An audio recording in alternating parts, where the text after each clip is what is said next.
The views, comments, stories, and opinions shared within this podcast are our own, or those of our guests, and in no way represent the views of the companies, associations, or organizations that any of us may work for or represent. All stories, events, and tales shared within this episode may or may not have happened in the manner in which they were told. They may or may not have even happened at all. The details have been changed to protect the innocent and the guilty alike. This is Squawk Ident. Gonna have to bring it back to Portage. Try it again. Sorry about that. Welcome to Oshkosh, guys, but we're busy. So I got a flight of 6 inbound. You do. High wing, half mile southwest of 5th, rock your wings. High wing, half mile southwest of 5th, rock your wings. Good rock, turn right. Correction, high wing, continue straight ahead 27 northeast bound for right downwind runway 27. Flight of 2 RVs, turn right. Flight of 2 RVs, up high, turn right. Left base runway 36. RVs, established eastbound 1,826.6. Single low wing, half mile southwest of 5th, rock your wings. Single low wing. Good rock, 27. Good rock, continue straight ahead, runway 27. Turn right. Flight of 6, turn right. Flight of 6, turn right. Single RV, rock your wings. Roger. Huh? Single RV, over 5th, rock your wings. No room. No room, turn left, single RV. Flight of 6, once you're established eastbound, slow down, get down, 1,826.6 for 36. Single RV, you gotta make a left turn, come back out, go back to Portage, single RV. Come on, see that left turn, thank you. Sorry about it, got too many right there. If you're behind me going past Fisk, 118.5 for 27, 36, 126.6. Welcome aboard Flight 115 of the Squawk Ident podcast, recorded on the 7th of August, 2022. From the mobile Aviator Sound Studios high atop the 4th floor of the Sheraton Hershey Hotel in Harrisburg, Pennsylvania. On today's flight, Alex D. joins me as we catch up on his progress as a newly minted first officer at Sandpiper Airlines. We also discuss a few topics that are currently affecting our industry, from cockpit security barriers to the question, what would cause a person to exit an aircraft while it's still in flight? Also, how would you handle a heated argument with a fellow cockpit crew member right before a flight?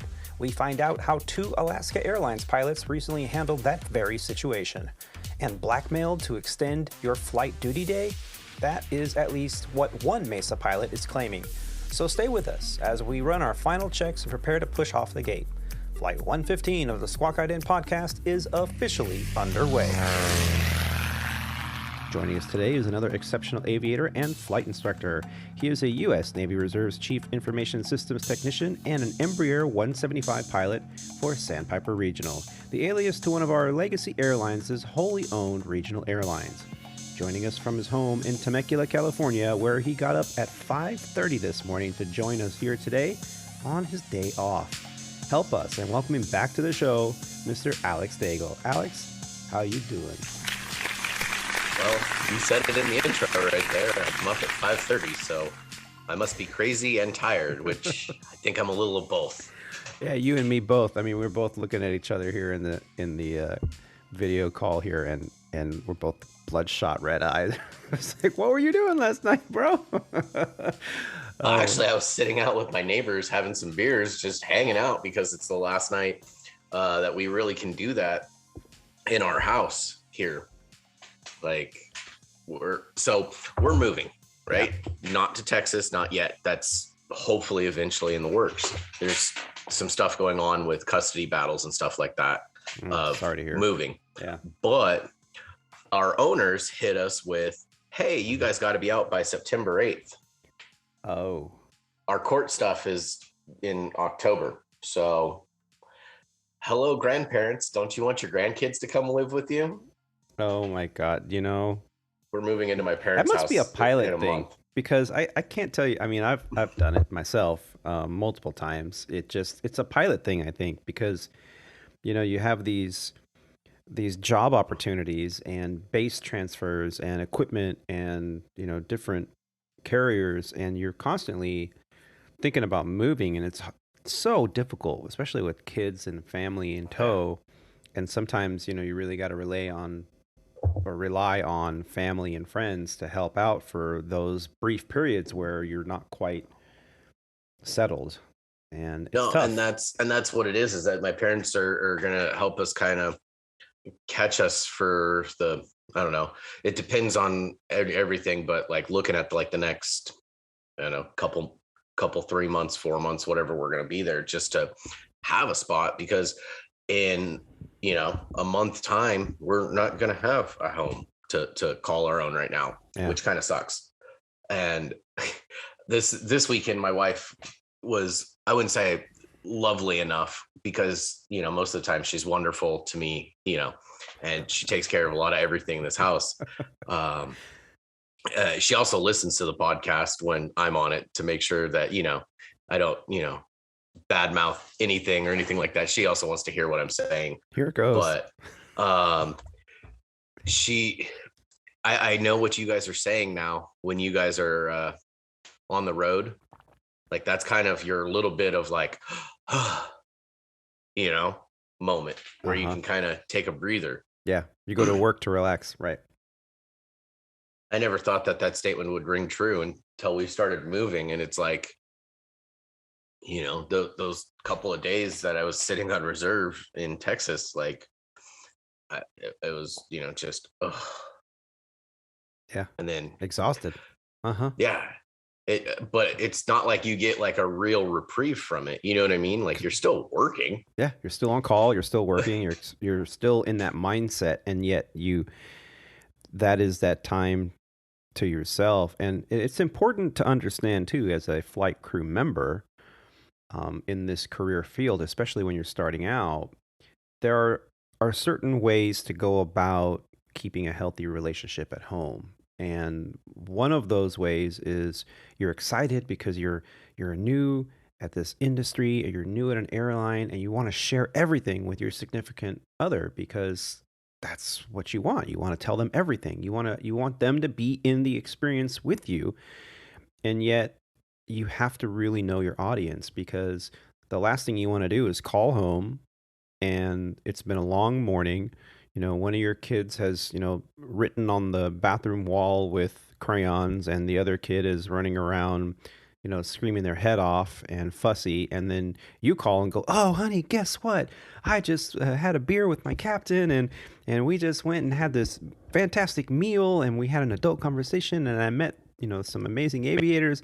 Meanwhile, she might be on the other end of the phone, just steaming, ready to murder you. So know your audience. And definitely, I was told one time by a captain, always downplay it. Like, "Oh yeah, there's like the food sucks in the restaurant, it's terrible. And God, it was noisy. I just want to get my rest. And this hotel is terrible." Downplay the hell out of it. I don't need to downplay it when it's good or bad. Like, I'm real with her. There's just times where you're right, that you're not sitting there. "Oh, you don't know how beautiful it is here in Hawaii right now." As she's, knee deep in, shit at home. Right. So, right. I get it. And it, like, I'm not trying to, badmouth the being on the road or anything like that, or badmouth being at home, but there is a little bit, especially since we're in this whole moving process, that like we're packing, we're moving, like literally. This weekend it was nice, like we just kind of stayed home, relaxed, there wasn't an agenda on anything that we needed to do. And it was nice to just have that, because it's the last weekend that we're really going to have that moment to ourselves. Yeah. So, yeah. And especially in this house, that was our last weekend that we were able to hang out with neighbors that we've had for the last 5 years, and, spend time with them. Yeah. Well, enjoy it. And, a word of advice that I was also given, I wanted to share with you. What you do is you figure out, once you have like a decent line, and you know what you're going to fly, find a layover that is just awful. Like it's a minimum rest 10-hour layover with a long van ride with a grumpy ass captain or something like that, and where the hotel is kind of dingy and there's like poor food options, and it's just go, and bring your spouse with you. And go, yeah, this is, for all the times we're in Hawaii, by the pool, having a Mai Tai, there's also those times where this is, thunderstorms and delays and short layovers and long van rides and, questionable hotel accommodations. It's a balance, and we know it, but sometimes our spouses don't. And it's important to just kind of make sure that we don't just tell them all the good, but share some of the difficult parts too. Yeah. No, the one thing that at least is good with my wife is she knows that for every Hawaii trip, there's, 3 Little Rock trips. Hey, what's wrong with Little Rock? I'm not saying, it was the first thing that came to mind. Okay. I know. So, but I wanted to catch up with you with your IOE experience. The last time we had you on the show a few weeks ago, we were talking about how you were just getting ready to go on you were on your IOE trip when you checked in with us, but you were just getting ready to finish up there and get signed off to get out on the line, which means congratulations, you're now the low man on the totem pole. You're on reserve. Airport appreciation days, right? So how did that IOE trip finish up? I know we were giving you a hard time about your landings, which is absolutely normal. But did that shape up for you? What was said there? So you also forgot that we haven't talked about really anything since my maneuvers validation. True. So we're going back even further. That like the last time I was on the show to update my training was right before my maneuvers validation. Yeah. So how'd that go? The first one, not well. I everything was going decently for me. I did pretty well on everything except for my single engine ILS.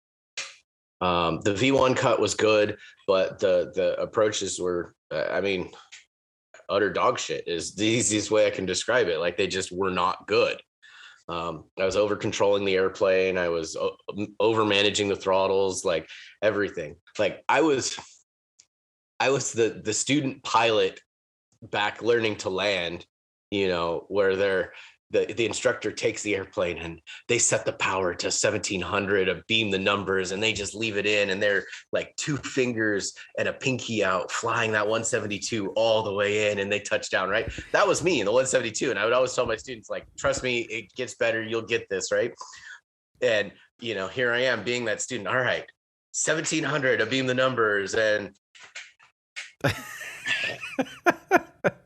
down, and like the plane's flying on the ILS, and it's all over the place. Like it's peg needle, peg needle, peg needle, peg needle, peg needle, like right. So I go down and I actually make it to minimums, and surprisingly I'm still within that cone. But I think at this point, like the cone, like I was in like the upper left quadrant of the cone, not on it. So I'm like, I don't like this, I'm going around. The right thing to do. Good choice. But that doesn't count as going missed off of the approach, right? That counts as me being an idiot. Unstabilized, and you recognized that you didn't feel stabilized, and you went around, which is exactly what they want you to do. If you don't feel comfortable with it, don't push it, because you could always go around. The big difference with the go around that I executed versus the go around that I'm supposed to execute, right? Does that make sense? Like, yeah, I was supposed to go around because I didn't have the runway environment in sight, not go around because you're unstable. Yeah. So 2 completely different of the approaches. So anyways, I was hard on myself for about a day. It is what it is. It sucks. I'm not going to put any blame. I'm not going to say anything about, that it was my fault. Like we've all been there. We've all been there. So the saving grace is it's not a checking event, right? It's not like my line check ride or LOE or line operating experience. Yeah. Like LOE. Yeah. Mm-hmm. So it's not that. So that was the saving grace. It's just, all right, let's retrain, let's redo it, and I was able to move forward pretty quickly with that. Like I had my retrain literally the next day which this one bugged the crap out of me. It was the same guy who ended up failing me because I had the sim time and everything. And my sim partner, the captain, was there. So it was the same guy who ended up failing me. And that's like kicking the nuts to me. Well, actually, I mean, that could be beneficial too, because they know exactly what they saw. I mean, they want to see you succeed. All instructors and all, DEs, DPEs, they all want to see you succeed, because nobody wants to do the extra paperwork. Period. I've been there. I mean, I never wanted to have to fill out the paperwork. It's like, let's see that again. Yeah. I don't want to have to do all that stuff. They don't want to have to do all that stuff. So they want to see you succeed. And to think that somebody is out to get you is that's just usually not the case. So it actually was probably beneficial for you to have the same person that saw where you were having difficulties, because now they could focus on what they saw the day before and not read their notes and try to interpret what exactly they were seeing. So how did they retrain? And that's what happened was when I went to actually do my MV the second time, the guy who ended up flying with, he's like, there's really no notes. So explain to me, kind of what happened. And I'm like, well, so this is XYZ of what I need to do. And he's like, oh, okay, cool. So my technical maneuvers validation was a single it was a V1 cut takeoff, which he goes, you already passed, so don't screw it up. Right. Come back around and do the single engine approach to land. That was my that was all you had to do left. That was the only thing left. Yes. Yeah. And an engine cut on the runway, like an aborted takeoff, rejected takeoff. Yeah. Only because I just didn't get to it in my maneuvers validation. So it's literally all I did. Yeah. And then I got to sit, and I guess my the seat filler captain, he needed to have some currency redone. So he took the airplane, and the guy who was the sim instructor cleared up the day in the sim, and I got to sit and watch him just do 3 laps in the pattern. Oh, just to get his landings in. Yeah. Yeah. Yeah. So you have to have 3 landings every 90 days. And how does that get accomplished as an airline pilot? Well, you're doing landings all the time. So there are multiple ways you can update your currency. The first and easiest way is on the flight management system. You can enter a code on one of the pages that sends the message through the computer system to SOC that you just completed the landing, or it was your landing in the aircraft. So the aircraft itself tells the computer or the network that you as a pilot landed the airplane, and that updates the computer system. The second way you could do it with most carriers is you can log online to one of the company's website pages or whatever it is, and you can, in their portal, you can update your landings that way as well. And then the third option that most people don't realize is you can actually call in, at least with our company, you can call in a phone tree and update it through the phone, or you can call a chief pilot and say, hey, can you update my landings? Because sometimes you'll get a message if you forget to do that, and you'll go, hey, your landings are about to expire in so many days. And you can call the chief pilot, or the chief pilot usually will call you, which is a little embarrassing, and be like, hey, have you updated your landings? I saw your schedule and you've flown 17 times in the last 30 days. Why haven't you updated your landings? Oh, I forgot. And the chief pilot could actually update it in the computer for you. But you don't want to get to that. So what I do is at least once or twice a trip after a landing, I'll throw that in there from the flight management system and update it. Now, why would anyone have their landing currency expire? Well, there's a multitude of reasons. If you're an augmented crew, meaning long-haul international flying where you have to have multiple pilots to take over for breaks because the flight is longer than 8 hours, whatnot, under international operations, you'll have multiple first officers. First officer A, first officer B. At least one first officer is qualified in both seats so that when the captain takes a break, they can accommodate their seat. When you're an FO, you're only allowed to sit in the right seat. You can't sit in the left seat. You can't even sit there. It's against the rules. If that's not your seat. And for most captains, it's the same there. They sit in the left seat. They've been qualified in the left seat. They're no longer qualified in the right seat.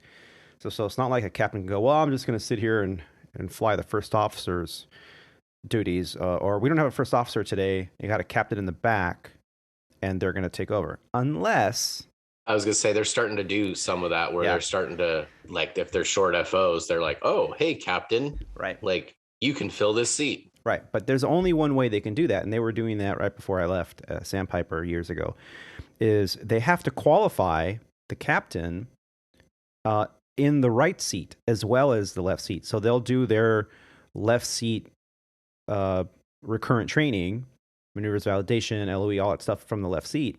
And then somewhere in the training process, they're going to have them do an approach to landing and a landing from the right seat that then, I think they do have to do 3 landings, and that qualifies them in the right seat. Then, and only then, can a captain accommodate the first officer's position, unless they're an IOE check airman or there's some other caveats to that too. So a lot of people don't realize when you're a first officer, you can't sit in the left seat ever. And when you're a captain, usually you can't sit in the right seat anymore because you're now qualified only in the left, unless these caveats happen. We had when we were there, one of the guys and I were standby 3 the other day at the airport. So airport appreciation night, not, day. Sure. And we had to wait till the last flight left to be released, which is fine, right? It was like 9:30-ish. So we're looking and we're like, cool, hey, last flight's gone. Let's all get released. So I'm calling and they're like, no, we have a couple delays, blah, blah, blah, blah, blah, blah, blah, blah, blah, right? The same crew scheduling song and dance that everybody always hears, right? Just in case. Nope, you have to wait for, this. The last flight has to leave, yeah. Yeah. So we're waiting and we're like, okay. I'm like, I don't see that flight on the list. So she's like, call back at 10. So cool. Call back at 10. And she's like, oh no, it's this flight. It's flight 4223, right? Check and see when they leave, when their wheels up, that's when you guys can go. All right, cool. So my buddy hears me. We're sitting in the lounge downstairs, and he hears the flight number, so he starts looking it up so he can see how, like, what the delay is and all that stuff. And he goes, "That's a 145." Oh wait, no. Oh no, it gets better. It gets better. He goes, "That's a 145." So I'm off the phone at this point, right? Because I got the flight number and we're tracking it. And he calls, and the lady's like, "Oh, by the way, yeah, you have to wait till that one leaves." And he's like, "But it's a 145." She goes, No. What if they need to come back to the gate and change airplanes, swap change aircraft. Equipment now? Right.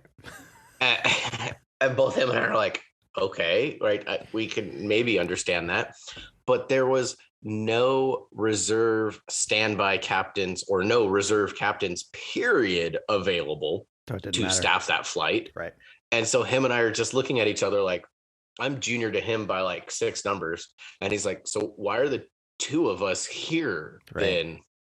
Like, what are the 2 of us going to go do? You're senior to me, so you're sitting in the left seat and, you don't know all the flows. So you're going to be looking at the study guide or the AOM1 while we're doing this. And like, it's not, the logic behind of what she was saying made absolutely no sense. Why are you trying to be logical, Alex? Come on. I'm sorry. It's just, sometimes there is logic in thought process. There's a crow flying, and if that crow hits that window right over there in the terminal, that might create a ripple effect. I might need you. So you need to stay where you're at. There's a cloud over Kansas. You guys can't fly, VFR from, California to Texas. Yeah. But, and thank you for sharing that. And thank you for sharing your experience with your maneuvers validation as well. I know it's a humbling thing to go through. I've gone through it. We've all at least gone through it at some point in our careers where you just have to come back and do it again. And I'm happy to hear that you passed it so easily on the second go around. The other thing we never really finished up on was how do you go unqualified in an airline? Well, if you're one of those first officers for international wide body flying that all you do is really relieve the other pilots during break time for how many hours they take a break, you never might get a landing in. So if you're FOB or FOC or however you are, it's possible that you may not get any landings in 30 days. Or if you're a reserve pilot, more realistically, domestically, you're a reserve pilot and you're not doing much flying, or the only time you've flown, the captain goes, well, you deadheaded out, and then now you're flying one leg back, and the captain goes, well, it's my leg. So, okay, you didn't get that landing. And then you're on reserve again, and you might not fly again for another week or two. And then you get a trip, and it's another one of these things where you deadhead out and fly one leg back, and the captain goes, well, it's my landing. So you might go 30, 60, 90 days without getting any landings in, or maybe you got 1 or 2 landings in, but you didn't get all 3. So they've elapsed, and now you're no longer current. So what you have to do is travel to the simulator for a day, and in the simulator, they will run you through 3 takeoff and landings to a full stop in order to get current. And then from that day forward, the clock starts over again for 90 days. And it's a revolving clock. It's not like you have to get 3 landings all, in a day. It's just whenever the last landing is. And there's a code you can look up in the computer. It tells you what your last landing was. Or the third most historic landing out there. So yeah, that's how landing currencies happen at an airline.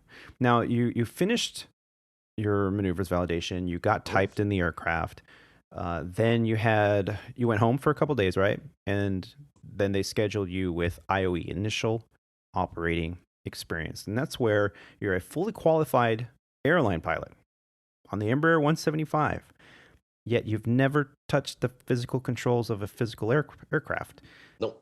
So they put you in with an IOE instructor, initial operating experience instructor, which is a captain who is senior and hopefully very well versed, a good teacher, basically a CFI at the airline level. And that person can fly the airplane from either seat. They're qualified for both, so they give IOE both to captains and to first officers. They're usually very patient people. There's a lot of talking, a lot of explaining. And basically, I used to say when I was a check airman, I used to say I do 3 jobs.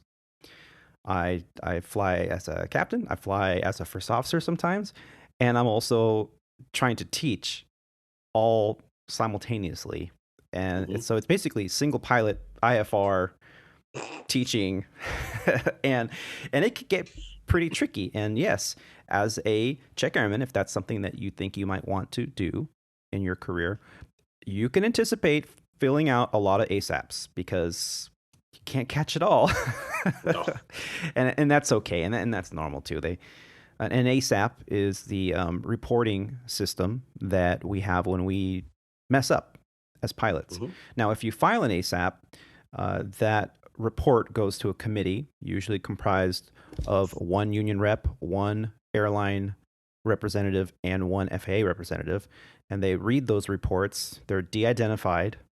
The identities are kept by a gatekeeper, and then they review the report. If they find that the report was an honest mistake, it was an error that wasn't trapped, and no other agencies came and said, no, we want these guys, reprimanded for what they did.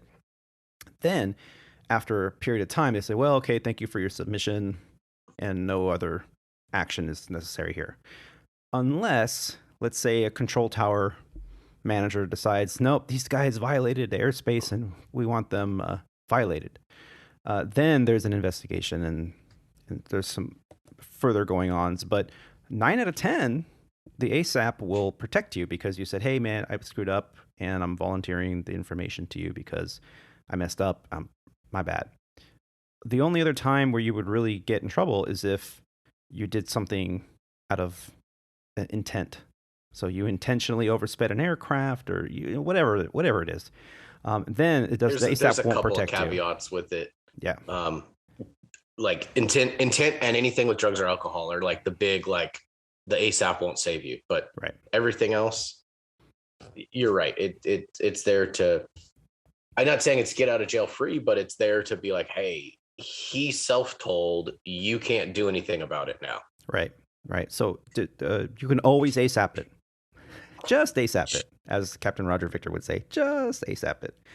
I actually have that bumper sticker one of these days. Put it somewhere. So you went through IOE. Tell us about IOE.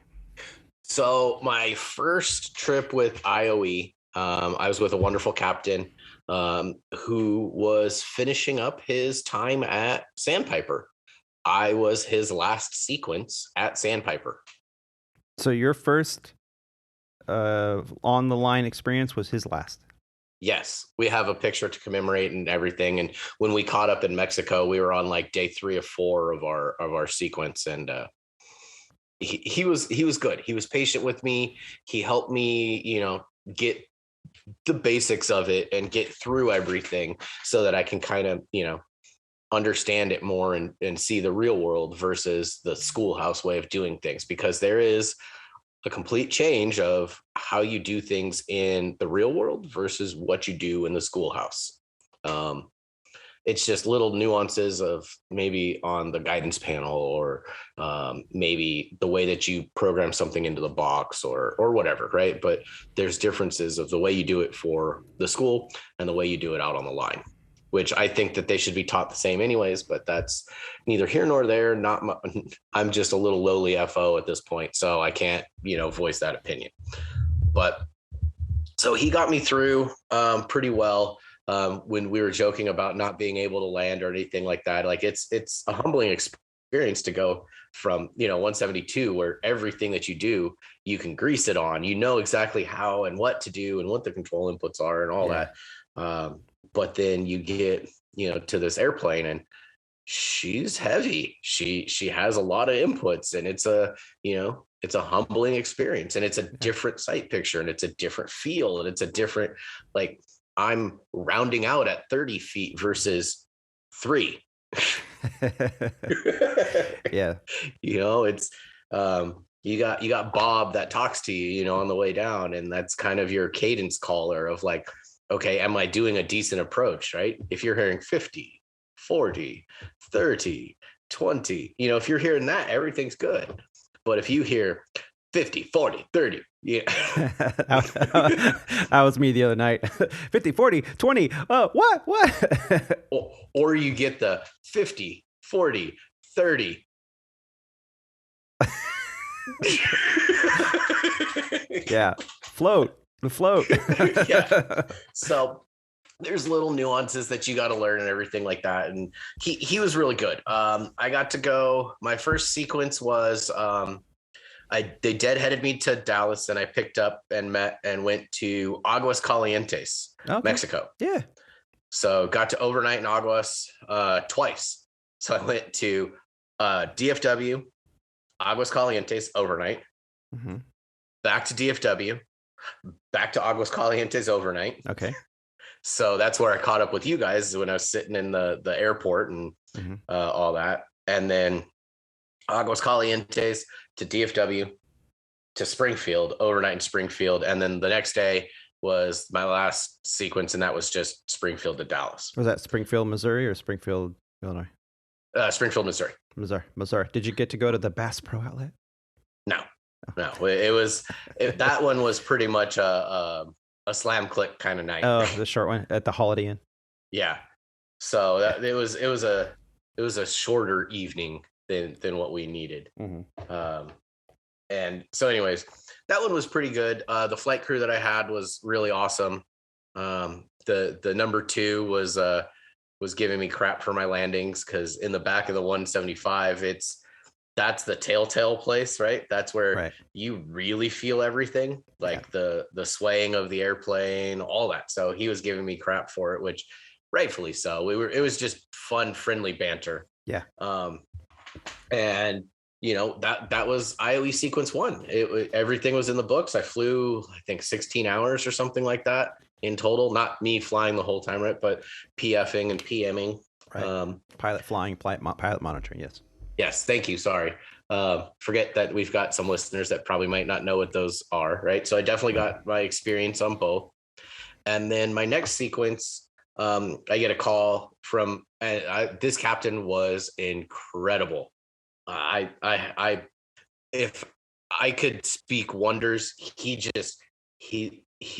good at what he does. He's able to teach it in a way that, he can break it down for you just in the best way. Really super awesome guy.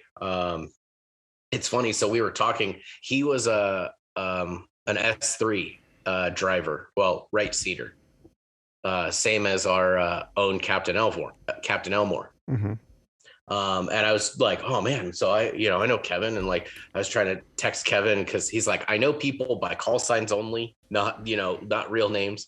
I'm like, oh, good. Because, I don't know his call sign. So I'm texting Kevin. Apparently they were like, if this was my Captain Chris, you'd see that. Yeah. And this was Kevin. They had like a little bit of overlap in their careers at the same places. Mm-hmm. But Chris was more kind of on the way out when Kevin was on the way in. I gotcha.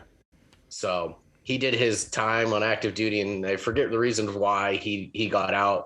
I think because they were phasing out the S3, and it was just it. So he went to become a 3-lettered agency agent.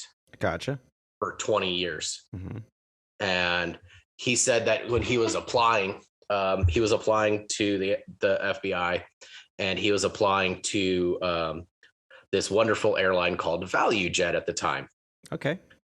And I made the joke. I was like, oh, you mean the Florida hedge trimmers?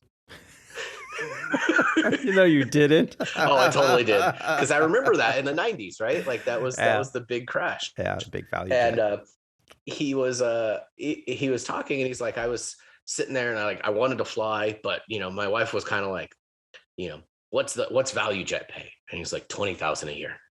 But what's the FBI pay? $41,000 a year. And she's like, so what's the question here? Yeah. And he's kind of kicking himself, like, did I make the right decision? And he's in the academy in Quantico, and one of his friends goes, hey, come here, check this out. And they go to the TV, and it's the ValueJet hedge trimmer crash. Yeah. And promptly 3 weeks later, ValueJet shut down. Right. So thanks, wife. Yeah. And so he had a great career. He loved it, doing the FBI stuff. And he, and then he got to the end, and he's like, well, I want to fly again. So he applied, and he was the very first new hire class for the 175s. Oh, okay. So he's been at Sandpiper for he was there when I was there. 6 years. He absolutely loves it. He really kind of worked with me on smoothing out my landings and smoothing everything out. And so but that trip was fun. The first day was an easy day. We flew from DFW to Des Moines, Iowa. Oh yeah.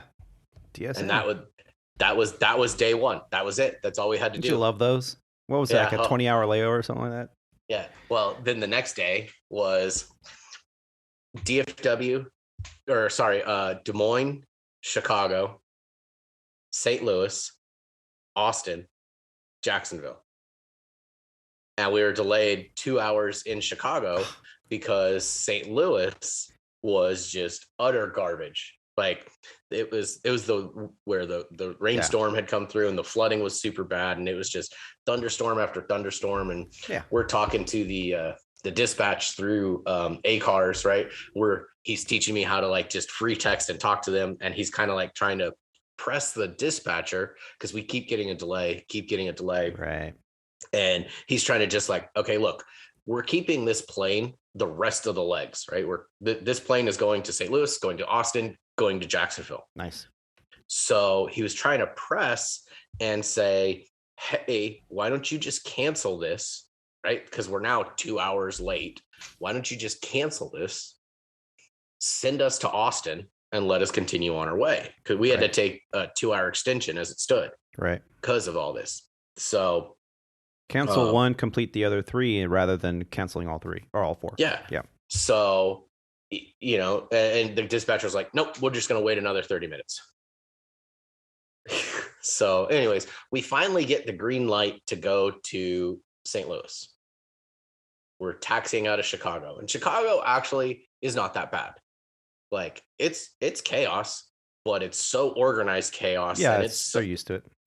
Yeah, honestly, like I think Chicago's easier to navigate in and around than Dallas is, in my opinion. It is. So, anyways, we're taxiing, and we're in the Lima, the Lima gates. Yeah. And we get pushed out, and we're in the Kilo Alley and all that stuff, and we're coming down, and we're going to do the November 5 on 28 right takeoff. Okay. And so we're like Alpha 18, Alpha 19, if you know where I'm talking about, right? Yep. And ground calls us and says, you need to go back to the gate. Ops just told us that you need to go back to the gate. Okay. And that's exactly it. My captain's like, okay, you don't hear that from ground. You no, know not what I mean? often. Yeah. Well, were you not monitoring operations on your taxi out, young man? I think we were doing something else, and I don't even remember at this point. But anyways, I think we were still monitoring it, but they didn't call us, you know? Yeah. So most people don't. That's the thing, you know, and just real quick, shelf that for a second. I wanted to mention this. Now, this is not anything more than technique. So we have 2 radios in the airplane. Okay. The number 1 radio is always dedicated to air traffic control, or ATC, which is ground metering, ground, tower, departure, all the FAA, ATC frequencies. The number 2 radio is dedicated usually as a technique to all the company operations, the ramp control, the operations, all that, you know, maintenance. Now, what most people do is when they're number 1 for departure and they switch over to tower frequency, then on the number 2 radio, at that point, they'll switch over to the guard frequency, 121.5, right? And then they'll keep guard active on the number 2 radio at lower volume throughout the flight. Because what happens when you miss a handoff, or ATC misses you, and then you're flying, you're like, hey, I haven't talked to anybody in like half an hour. What's going on? And now you don't know what frequency. They might call you on guard saying, hey, you should be on whatever, 124.5. So that's a good technique. Now, some people, as soon as they push off the gate and they're no longer talking to ramp or anything else, they'll immediately go to guard while they're taxiing out. There's nothing wrong with that. I developed a technique years ago where I'm talking to ramp control, and as soon as I go on with ground, I leave the ramp. I no longer need to monitor them because they're not going to call me going, hey, wait a minute. Then I always flip over to operations, and I'll leave operations in the number 2 radio until we switch over to tower. We're ready for departure. We're next. Because of your very scenario. And even here at Mainline, I've had them call us going, hey, you need to come back. And sometimes, well, most people, I should say, I don't think they do that. So they immediately don't even bother with the radio. They just go right to make a phone call to the air traffic control tower going, tell those guys to come back. So what happened with you? Why did you have to go back? So we're already on a 2-hour delay at this point, right? Mm-hmm. And we're getting back. And so my captain goes, I'll deal with the ground, right? I'll deal with getting us clearance back and everything. You get on the horn with ops and figure out why we're going back. So he's got his clearance, and we're turning around and going back. And I'm on with ops, and you know, this is Sandpiper 1234. What's up? Like, why we were told we need to go back, and ops was just like, yep, you need to go back to the gate. We're like, I'm sitting there, I'm like, okay, why do we need to go back to the gate? Oh no, you just need to go back to the gate. Why do we need to go back to the gate? You're not understanding why. And they go, oh, you have some more passengers that you need to pick up. How often do you hear that? Well, yeah, that's the thing, is my captain was like, are we serious right now? Like, we're going back to pick up more passengers? No, the window's closed. Like, we're late. Like, so he's kind of grumbly, and right. we park at the gate. It's a big deal. Yeah. Do a nice little pull up the parking brake, and I want to see these VIPs getting on this flight. As he's turning around and opens the door, and it's 3 legacy gate agents that are going down to St. Louis to help deal with the cancellations and rebookings of everything that had just happened down there. That makes sense. Yeah, but it was just kind of, why couldn't ops say, hey, we've got some gate agents that are coming? Because then the captain would be like, F that, we're out of here. Because that's exactly what would happen, I'm telling you. I mean, but you know what? They could have told us that they were the passengers that we were picking up, not that we had passengers. Right. But here's the thing, you know, the airline industry, Our number one job, yes, is to, one, obey the law, FAA regulations. Number two, operate in a safe manner so that everybody gets to go home unscathed, uninjured every day on every flight. Okay, those are the number one and number two items on the mission statement for every airline you'll ever work for. Number three is and always should be to get people from point A to point B for the ticket that they purchased. And what is disturbing about the story you just told us is that the company dictated that you return to the gate to get staff over to a location to help with cancellations and all that stuff. And that's fantastic. That's wonderful. And I applaud the efforts. Yeah, it was a big deal. It's a big deal to do an RTG or return to gate because now you got to do a lot of stuff. Weight and balance has to be changed. Now you might have to up fuel again, add fuel. You know, you have to get back up to enough fuel for the flight. You're adding weight, get new weight and balance. You got all these procedures. You got to let SOC know that you returned to gate, so you get pay credit for that, right? So because it's not technically not a flight leg because you never left the airport and you came back. So you never did an air return, so it's technically not part of anything. And also that's not part of flight time. So yeah, you can't add that to your MOT because you didn't take off. So it's not considered a leg from the FAA. You get paid for your time, but not flight time. But here's the thing.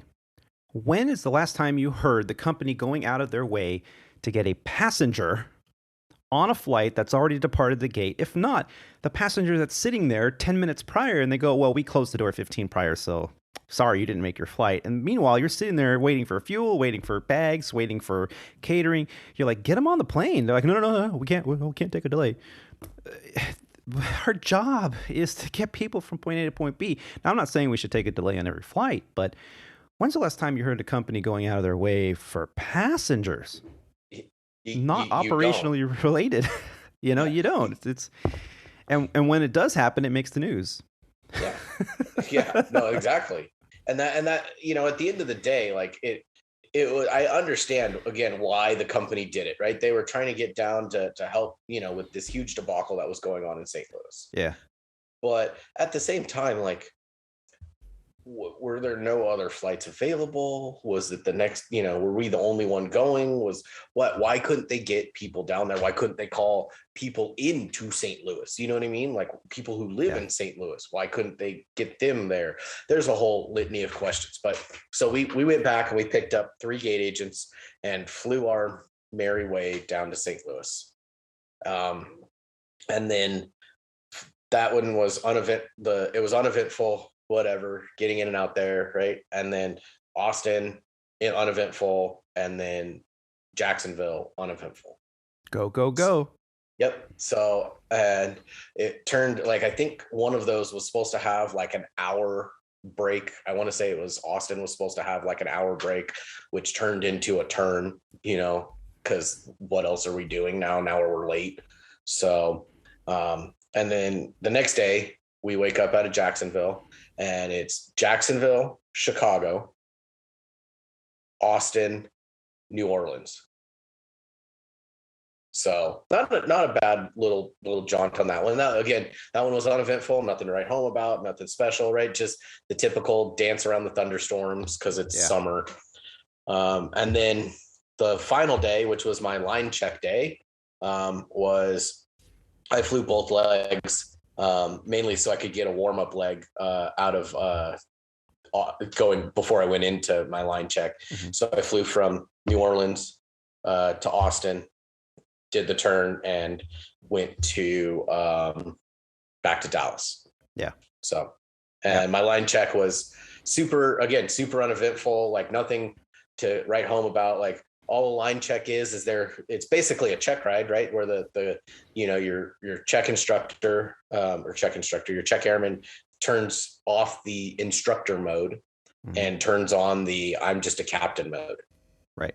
And that's what it was, is he was just watching to make sure that I could do my job, flying the airplane perfectly fine, landing it perfectly fine, and have no events. And that's what it was. Right. the coolest thing about the whole line check experience, or this IOE experience, was my family happened to be in Louisiana at the time. They were in Lafayette, not New Orleans. They weren't on my plane. We're not going there. But they got into Dallas a little bit before me. And it just so happened that we were going to be on the same flight home back to Ontario. So they got to do something that really rarely ever happens anymore. Mm-hmm. They met me at my gate. Nice. Did they hold up signs and say, "Dad, we love you"? No, we could barely see, you know what I mean? Like, you can see the shadows, right? Yeah. And that's about it. But like, I could see my littlest one and my wife in the window. My oldest was sitting down at the time. I'll send you a picture. But it was so cool, because to me, it was like, it was my childhood all over again. You know what I mean? Like, I got to do that with my dad. Yeah. Meet him at the gate in LA.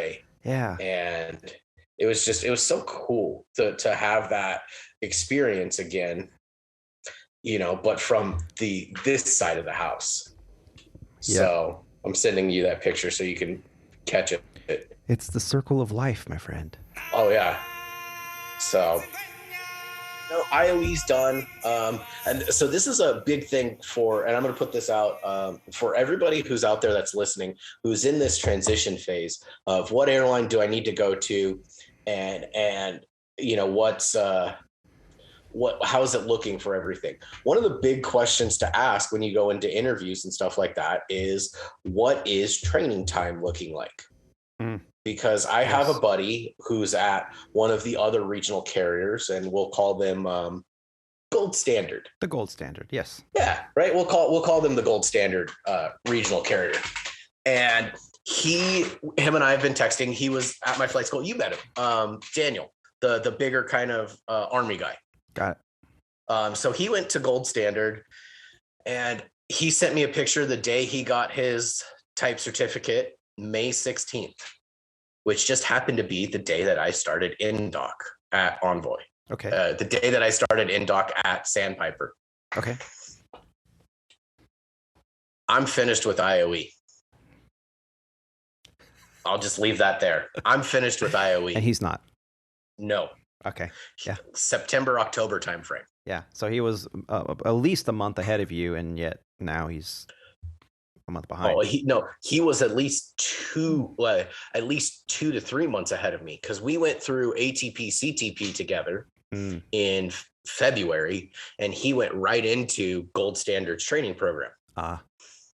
He hit Gold Standards training right away, and I think there was he had to take a little breaks here and there and whatnot after NDOC, basic NDOC, but he definitely rolled through and finished his LOE, or whatever they call it, May 16th, because I have that picture. Mm-hmm. So he was done when I started.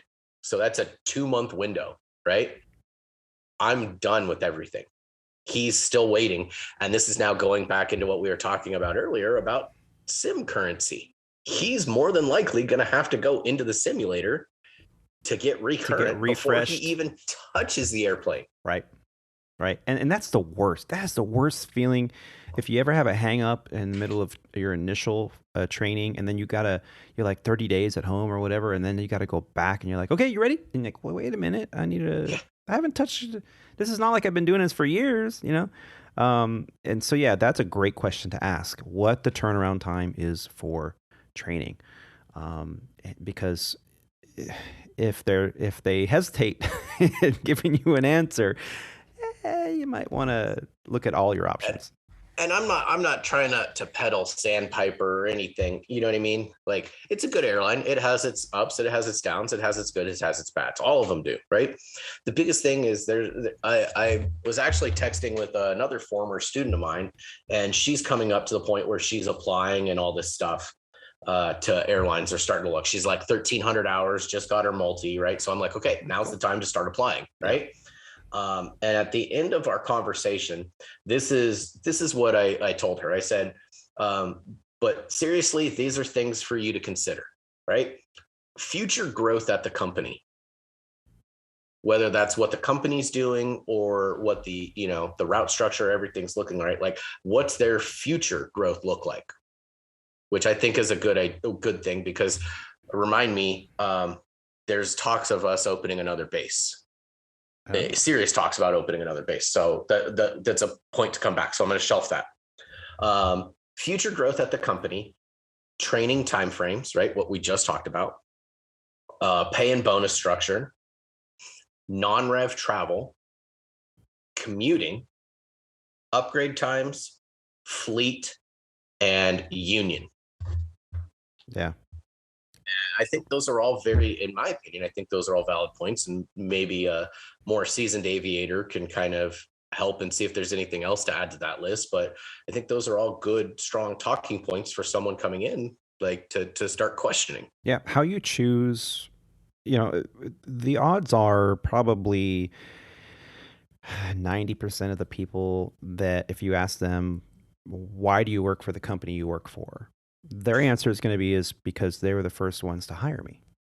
Plain and simple. It's not because I chose them. I didn't, No, they're the first ones to offer you the job. Let's not mince words. So I always find it ridiculous, and there's no other word for it, absolutely ridiculous, when I hear pilots badmouth other pilots from other carriers because they work for that other carrier. It's like, dude, the reason you work here is because they were the first ones to hire you.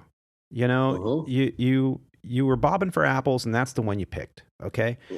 And so it's so important that now in this industry, at a time when if you've got a license in your pocket and you've got some flight time under your belt and you want to jump ship and go to another carrier, no problem. I mean, everyone's hiring, including mainline carriers. I mean, to go to a major airline, from CFI II to an airline like Frontier or Spirit, which are hiring straight off of the GA flight line right now, that is unheard of. This is the first time in history. So yes, you now can say, well, I picked that airline because I had multiple offers. Even you had multiple offers without having I had Gold $1,500. Standard and Sandpiper.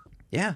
And you picked one because of your history and your quest in this aviation journey for a particular reason. And that's the reason you were there. You chose it. You could have gone the other way, and you could have been like your friend and still been waiting for IOE and training to be completed. So, I mean, we're all in this together. I've said it 100 times on this program. I've been saying it for the last 20 years. The second that you pin those funky little cracker box wings on your t-shirt or your uniform, that the plastic or metal or whatever it is made in China, the wing set that pokes you every time you put your seatbelt on. Every time you put those on, you're part of an elite group that less than 1% of the population of this country, let alone the planet, can do. Not choose to do, but can do. Not everyone can operate an aircraft safely. It is a lot of knowledge to have and retain, to be responsible for. There's a lot of personality issues that need to all fall in line. You have to be level-headed. You have to be able to, I hate to say multitask because that's not really a thing, but you have to be able to juggle a lot. And, you have to make really sound choices under an extreme amount of pressure and stress and anxiety. And that's what being a pilot is all about, to be cool under pressure. So the fact that you got wings on should be enough. I see another pilot, I always, do the whole nod your head, say good morning, say hello. If they don't say hello to me, I don't like that. I mean, when somebody passes by and just kind of gives you the stare down and they don't say good morning or the head nod or something, I don't care what carrier you fly for. I think it's rude. And that's something that I've realized, that it's like, holy shit. Like, you walk in the terminal and doesn't matter what airline you work for, right? You see it and everybody gives you the what's up? Or you get the, hey, like something like that. Like, morning. You're getting acknowledged. Yeah. I'll walk up to a gate and I see somebody there in a uniform from another place and I'm flying it. I'll walk up like as if I'm not flying it, just to mess with them. I'm like, hey, you trying to get on this flight too? And they're like, oh, yeah. How's it look? Is it full? I'm like, I don't know, but you know what? If it is full, you're always welcome up on the flight deck. Hey, I'm Tony. And next thing you know, I'm having a 30-minute conversation with this. They're already boarding, and the captain's like, dude, are you coming down? We have to take care of each other. We absolutely have to take care of each other.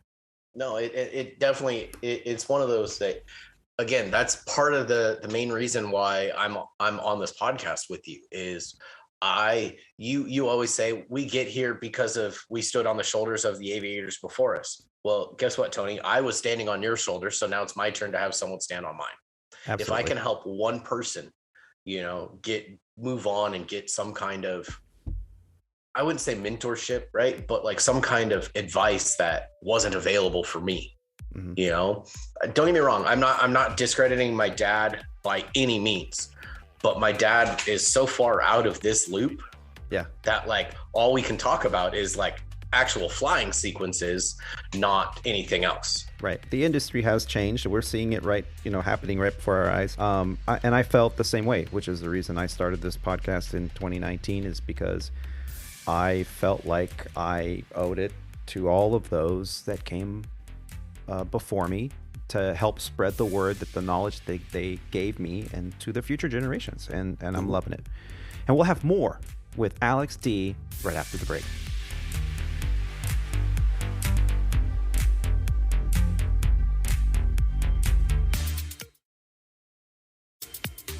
Breaking news just in, some pictures have been posted on the internet. It seems to me that the photo of a Qatar aircraft is proof that the light poles in Chicago are much stronger than the ones in DFW. It looks like I'm gonna Google this. A Qatari, looks like a 777. Not really sure if it was under tow or under its own power, but the right wing has made contact with a light pole at night at Chicago O'Hare. It has bent the pole. The pole did not fall over. It's a pretty big light pole.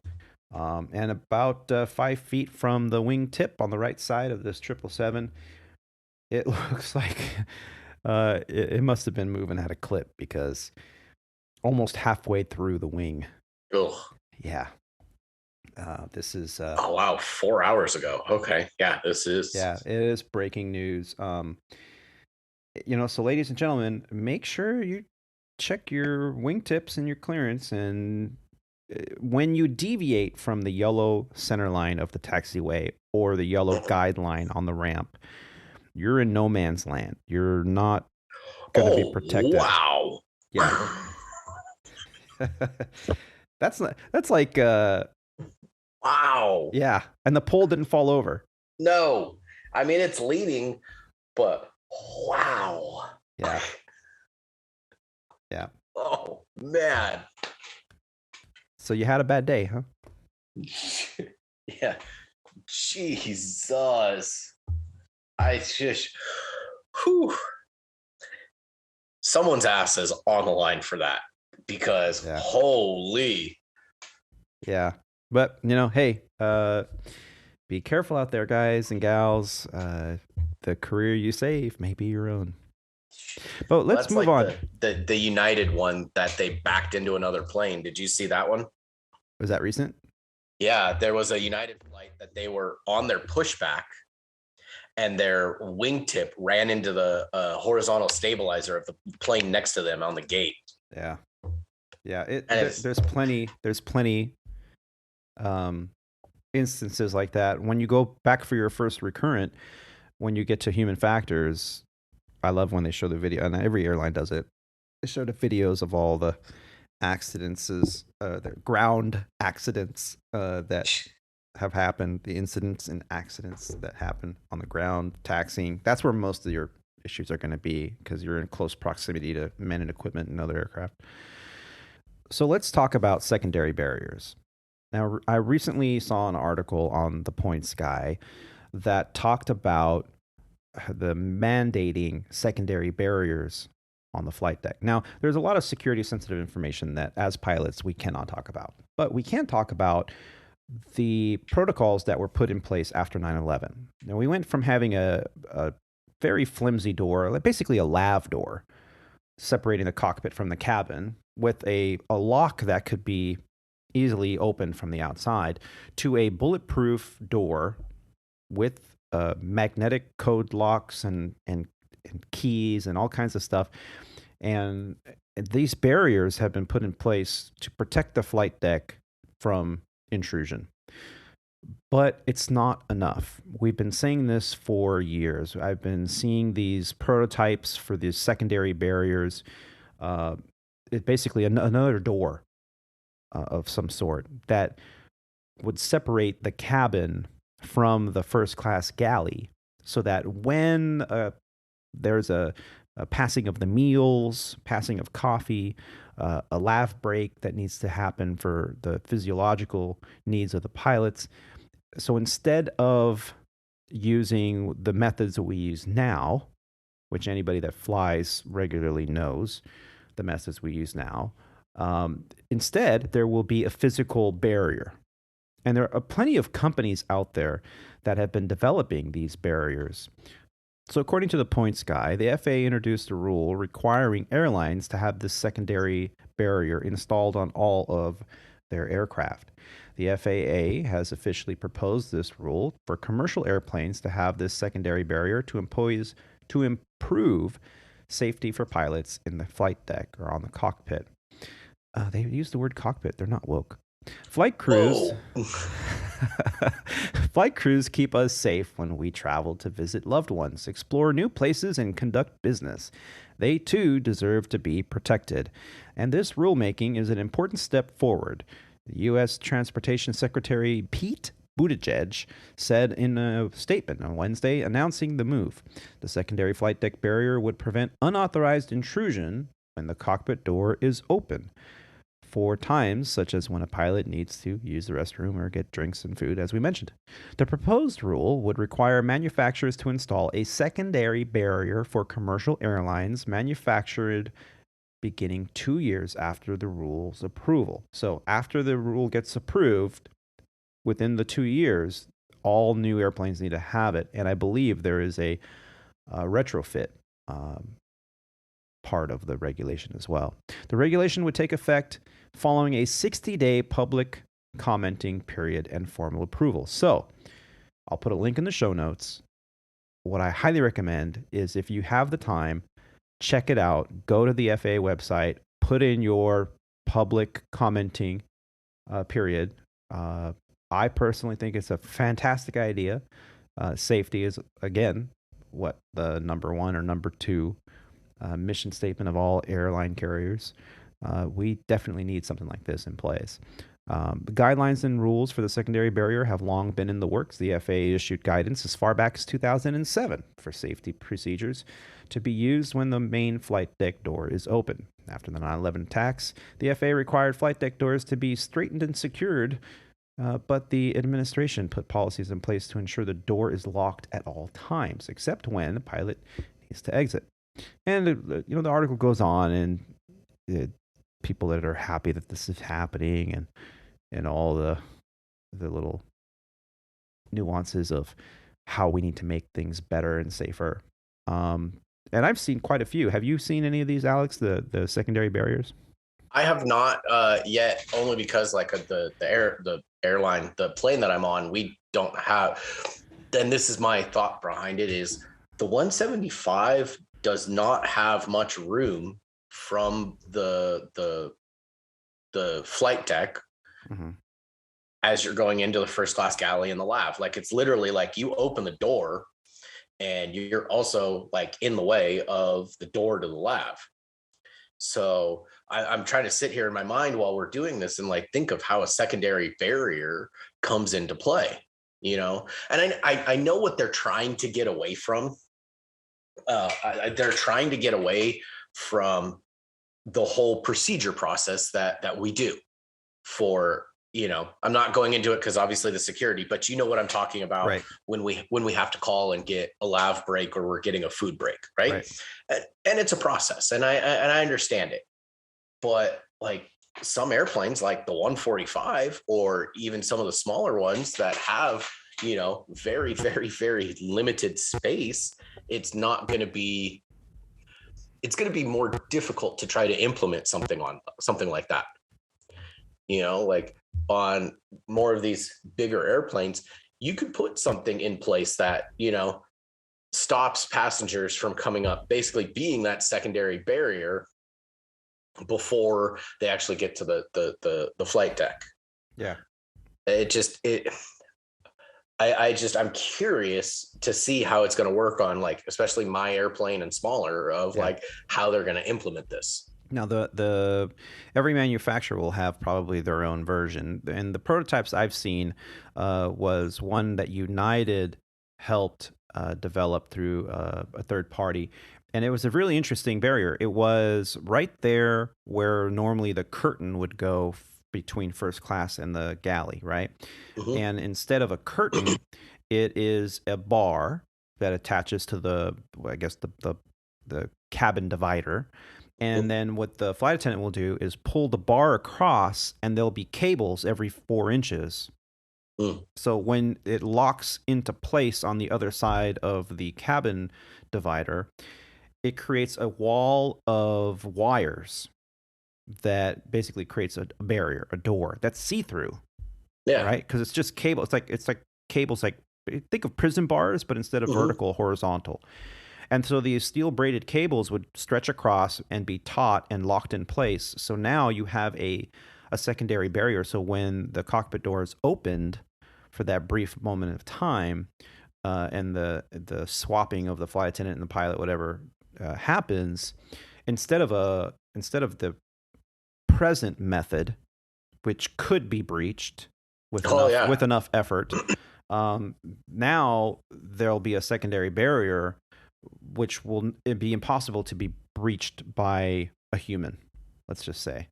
Well, and that was one of the things that I was going to say is the primary method that we have now. If you're sitting in first class and you watch the whole ordeal go down, you know exactly what's going to happen. Right. Like you can't tell me that, like, once you see that thing go, and like I said, the security stuff put in place that we can't talk about, but once you see that start, you can't tell me that someone sitting there watching it, you're not going to know exactly what's about to happen and right. when to make that jump, if you will. You know what I mean? Right. And it's definitely doable. There are plenty of security videos that the airlines have developed to show us how it's possible and how to look out for these kind of things. Another thing is, if you're a pilot and you're about to step out mid-flight to go and use the lav, and you look out the peephole, what are you looking for? Now, we have the security protocols. Every airline has their own independent protocols. But if it's pitch black back there because it's a late night flight and they have darkened all the lights in the galley and in first class because it's a late night flight, and you can't see anything, don't open the door. I can't tell you how many times I've seen this. You call the flight attendant back and go, hey, you need to bring the lights at least dim in the galley because I can't see you. I don't know who you are. All I see is a silhouette. That is not okay. So don't get lax with security, because especially now, considering the current government and political events that have happened, the recent execution that happened over there with the Al-Qaeda's, I guess now number one, he was bin Laden's number two. The leader of the terrorist group Al-Qaeda, Ayman al-Zawahiri, was killed in a CIA drone strike over the weekend in Kabul, Afghanistan. The Egyptian physician and militant was first jailed after his complicity in the 1981 assassination of Egyptian President Anwar al-Sadat. Zawahiri later joined the movement led by Osama bin Laden, which would become Al-Qaeda.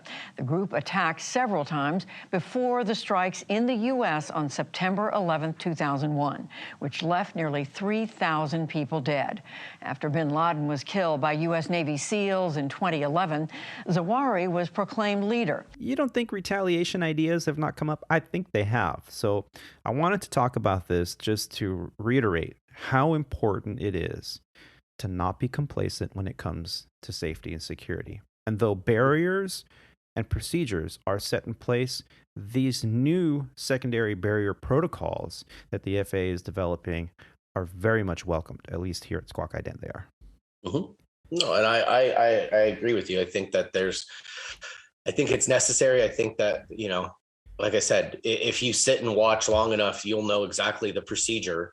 And you're right. We do in training go over like how it is possible to breach these things. And, is there an influx in attempts to breach? No, I still don't think that there's that, that level, but you just don't want to take it for granted. And you don't want to have that risk one day where someone knows the procedure and someone knows everything. And before you know it, they're in the cockpit, they're in the flight deck with you. No, cockpit's perfectly fine on this show.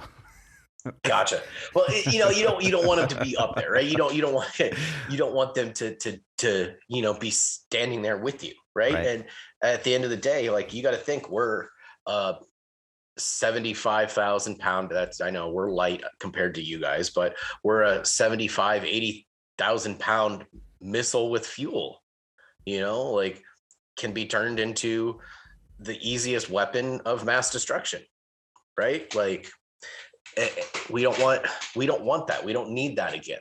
And, the TSA obviously tries to do a good job to kind of curtail some of that stuff and catch some of the stuff before they get through. But you may not even need any of that stuff to get through, like, you just need a couple big dudes. Yeah. Well, the Allied Pilots Association, the union representing the American Airlines pilots, all 15,000 of them, they had a statement in relation to this new public comment period. And they said, in relation to the public comment period on pending federal regulation mandating secondary barriers between the cabin and the cockpit doors on newly manufactured passenger aircraft, we welcome this development as a good start and appreciate the efforts of the FAA's acting administrator, Billy Nolan, to move this vitally important issue forward. This was said by APA President Captain Edward Sisher. That noted, let's be clear, all commercial airliners, passengers, or cargo, and whether they're newly manufactured or requiring retrofitting, anything less than that, for example, if the regulation is confined to only new type certification aircraft, is totally unacceptable. As we approach the 21st anniversary of the 9/11 terrorist attack, with the news of a successful U.S. drone strike against al-Qaeda head Ayman al-Zawahiri fresh in everyone's mind, we must remain fully alert to the threat that commercial aviation continues to face from those who would do us harm. Captain Sisher urged lawmakers to act on the Saraceni Enhanced Aviation Act of 2021, or H.R. 911, which would require secondary barriers to be retrofitted to existing commercial aircraft. The bipartisan bill is sponsored by U.S. Representatives Brian Fitzpatrick, a Republican from Pennsylvania, Andre Carson, a Democrat from Indiana, Josh Gotterman, a Democrat from New Jersey, and Chris Smith, Republican from New Jersey. It is named in honor of Captain Victor Saraceni, who died when terrorists flew United Flight 175 into the South Tower of the World Trade Center. Captain Saraceni's widow, Ellen, is a well-known advocate for aviation safety and security. Senators Bob Casey and Pat Toomey of Pennsylvania have introduced the companion bill in the Senate. So, if you have the ability to sound off on this issue, we highly recommend that you do so. We were joking about this before the show a little bit. What in God's name would cause a pilot to say, I'm out of here, and exit the aircraft while it's still in flight. Now, I don't mean to make light of the situation. Clearly, there was something else going on here. Yeah. But we've all been asking ourselves ever since we heard this tragic event unfold. An article from newsobserver.com highlights exactly what happened. I'll put a link in the show notes, but this article from News Insider entitled 23-Year-Old Man Who Exited the Plane Found Dead in a Fuquay-Varina, Fuquay hyphen or dash Varina. Yeah, okay. After a massive search. Wow. This 23-year-old man who exited the airplane Friday afternoon before it made an emergency landing at Raleigh-Durham International Airport was found dead around 7 p.m. on Friday in Fuquay-Varina. That's the name of the town, I guess. After a massive search that involved several municipal, county, and federal agencies, the man's body was found behind a house near Sunset Lake and Hilltop Needmore roads. The Darshan Patel, operations manager for Wake County Emergency Management, said at the news briefing. The man was identified as Charles Hugh Crooks of Raleigh, according to a post on the Fuquay-Varina Police Department's Facebook page. Earlier Friday, Patel did not identify Crook, but said he was 23 years old. Crooks was the plane's co-pilot. The Fuquay-Varina Police Department said. I'm going to love that. I'm never going to forget. Patel and Fuquay-Varina Police said that Crooks was found after a resident in the Sonoma Springs subdivision flagged down search crews who already were in the vicinity of the neighborhood. Now, you were telling me a little bit about the audio from this. So we searched it out, and here's what we found. So while you're searching that or trying to get it up, what I heard is that that's what she said. They obviously were having landing gear issue, and from what I guess gathered is the co-pilot went to go look and investigate the landing gear, and I think it has a ramp in the back of the airplane. Okay. And I think he must have fallen out while he was investigating the landing gear. Okay. That's what kind of what I've heard from just different sources and whatnot. I mean,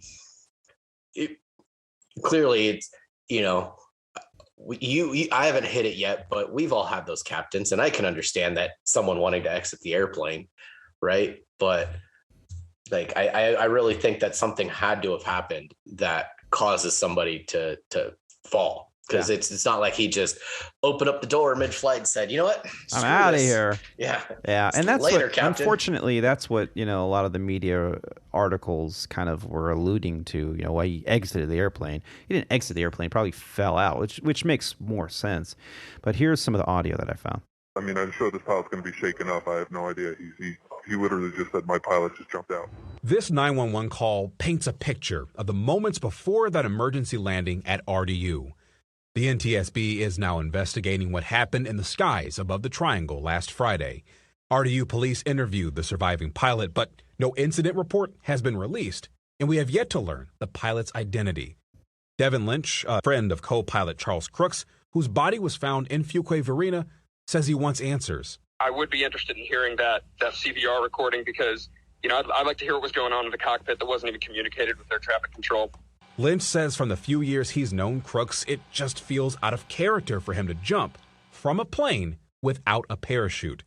That's why he wants answers from authorities. I've known Charlie for 3 years. He was a pilot from the day I met him, and I've flown with him a few times, and I can tell you firsthand the exact kind of pilot he was. He followed every rule to the letter. So far, the NTSB has reported the landing gear and the main body of the aircraft sustained damage, but it could be a while before a complete official report is released.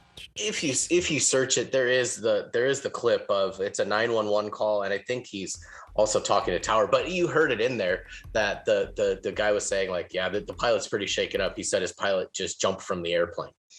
And that's the thing, is that's what they're reporting. So was it, like I said, from what I've heard, that he was checking the landing gear and fell out, or did he really jump from the airplane? Yeah.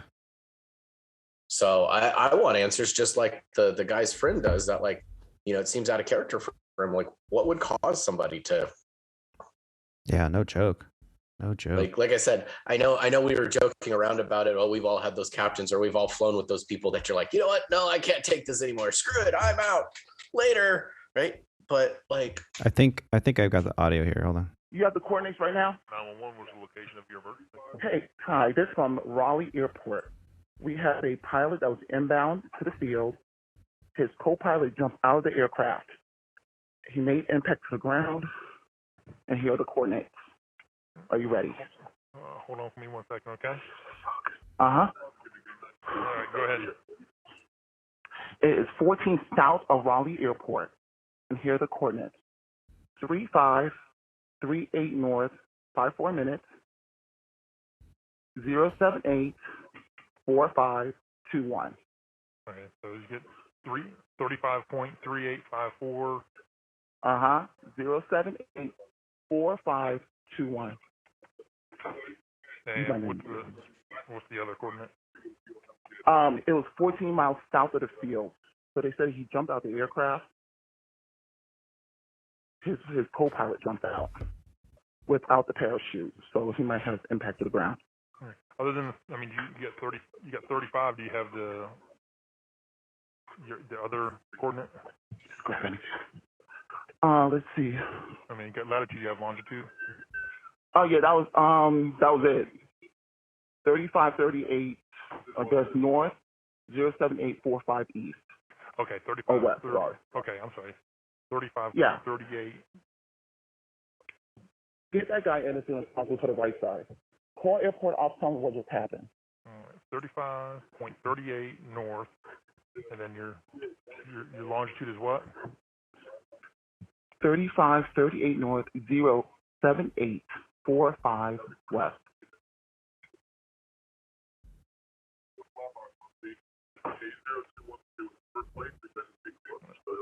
Hold on for 1 second.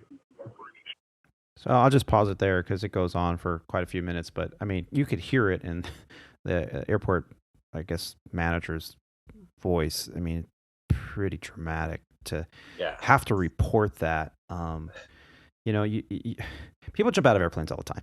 Okay, with parachutes on, intentionally. I was gonna say they do it intentionally. But when you hear someone jumped or fell, or they're saying the word jumped, but yeah, it hits you, man. The reality of what this means.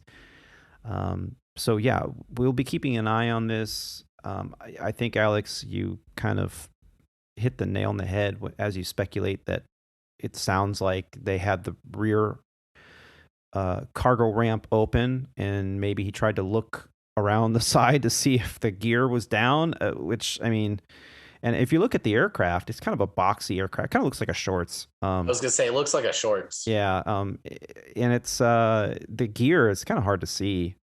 I don't think you can see it from the flight deck, and you probably can't see it even from the back ramp. I mean, you'd have to stick your head into the flow of air. I mean, 200, 100, and even 150 miles an hour, that's going to blow. You're not going to be hanging on for long. No. So I don't know. I don't know if that's a plausible story or not, but we'll just have to wait for the accident investigation to conclude to figure it out. But yeah, our hearts go out to the family. There's some audio from the father of the suspect here, or not the suspect, but the father of the pilot who lost his life. And hopefully this is going to come out to be some just tragic event that, could have been. Yeah. No, I'm looking at the airplane. I pulled it up on the Wikipedia page, and it looks like that, like when the cargo ramp opens, or it looks like there's a door to the back that you can see, kind of like a Twin Otter. You know how they have that door in the back. The only thing is they've got like two wheel humps where the landing gear sits when it comes up. So there's not really much you can see by looking down. You have to, I'm assuming, go behind it and look out. Look forward, which you're not. It's going to be impossible, right? Yeah. And so maybe there's a safety protocol put in place that like you have to have a harness on or something like that. Like, who knows? But like it doesn't just seem that you can just, easily look and see what your landing gear is looking at.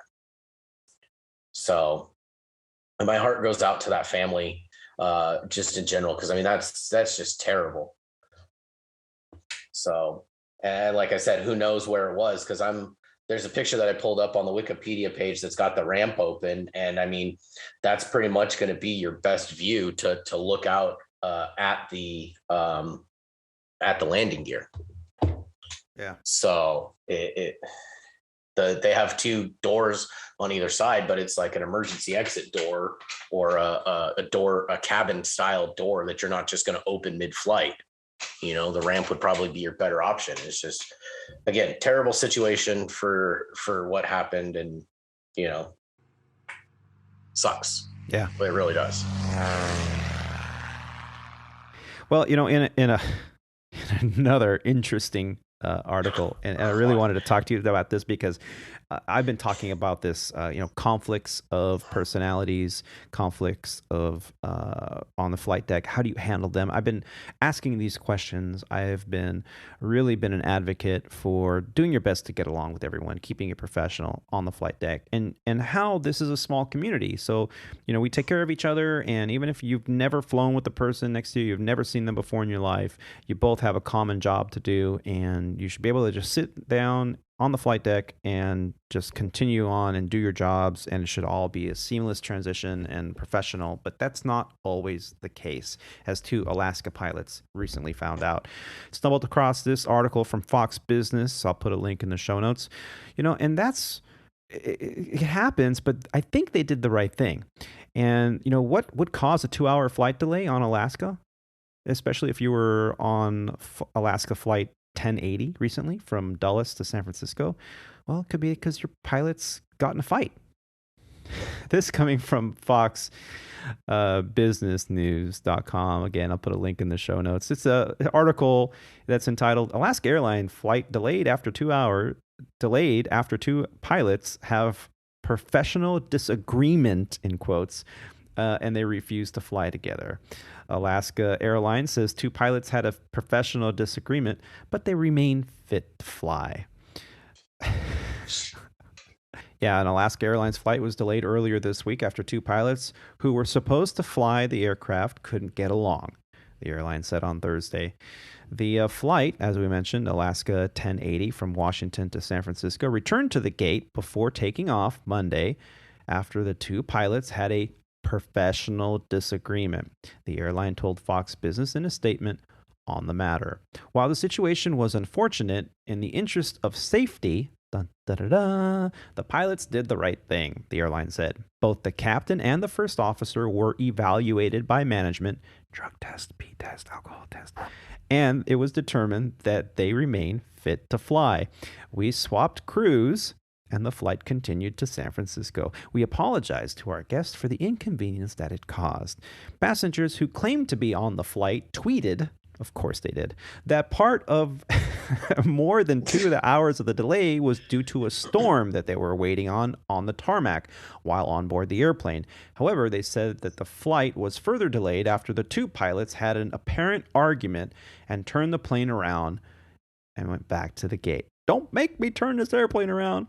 One Twitter user posted a video that appeared to show the end of the pilot's announcement and the other passengers saying, "Can't we all just get along?" I just want to say, you know, can we all get along?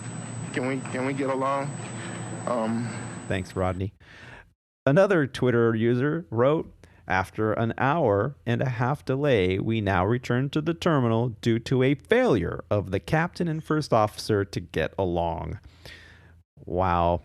And there's some other ones saying, "Whoops, we can't access this tweet." Airline pulled a pilot from a different delayed flight to replace it with the pilot who walked off the plane, reported 1 Mile at a Time, a travel news website that first reported the pilot's argument. The airlines have blamed bad weather and understaffing of federal air traffic controllers for many of their flight delays this summer, but part of the problem is also a shortage of workers. Airlines paid tens of thousands of employees to quit after the pandemic devastated their business in 2020, and we are still hiring and training replacements to that. So, yeah, what do you do? Now, it could have been as simple as, hey, there's weather. It's not safe. We shouldn't go. And the captain could say, no, we're going. I got to get to my overnight because I'm meeting my girlfriend there, whatever. Or I live there, whatever. And the FO could be saying, no, there's weather. It's not safe. We should go back to the gate. And it could be as simple as that. Or it could be, hey, that hooker that you got in Mexico last week happens to be my girlfriend. What the hell's wrong with you? I mean, I've heard some crazy stories. And any of it could have happened. And it's not helping when you have a disagreement like this on the flight deck. But what is the right thing to do? I would say that they did absolutely the right thing. They went back to the gate, and for the interest of safety, they did not take the airplane in the air and fly together. I agree. I think that was the best case scenario with all of this, that whoever walked off the airplane, whether it be the FO or captain, right? That, at least it's too soon to make this joke, but at least they did it while they were at the gate, instead of in the air. Yeah, too soon. Terrible joke. You know what? Edit that out. Don't even bother putting that. Oh no, it's going in there, buddy. It's going in there. Here's what a Fox Business analyst has to say recently about the situation with the airlines. Jeff Hoffman is with us, expert in this area. Is this all this cancellations and delays? Is it all just because of a pilot shortage? So it is mostly because of the pilot shortage, too. There is some weather, but there's always weather in summer. So those weather delays and cancellations are normal. But this weekend alone, Father's Day and Juneteenth weekend, 5,000 flights in the U.S. were canceled, and a third of all U.S. flights were delayed. That is not normal. That is the staff shortage. There's a staff shortage, as was already mentioned, for pilots. The airlines offered them all early retirement, and thousands of them took it.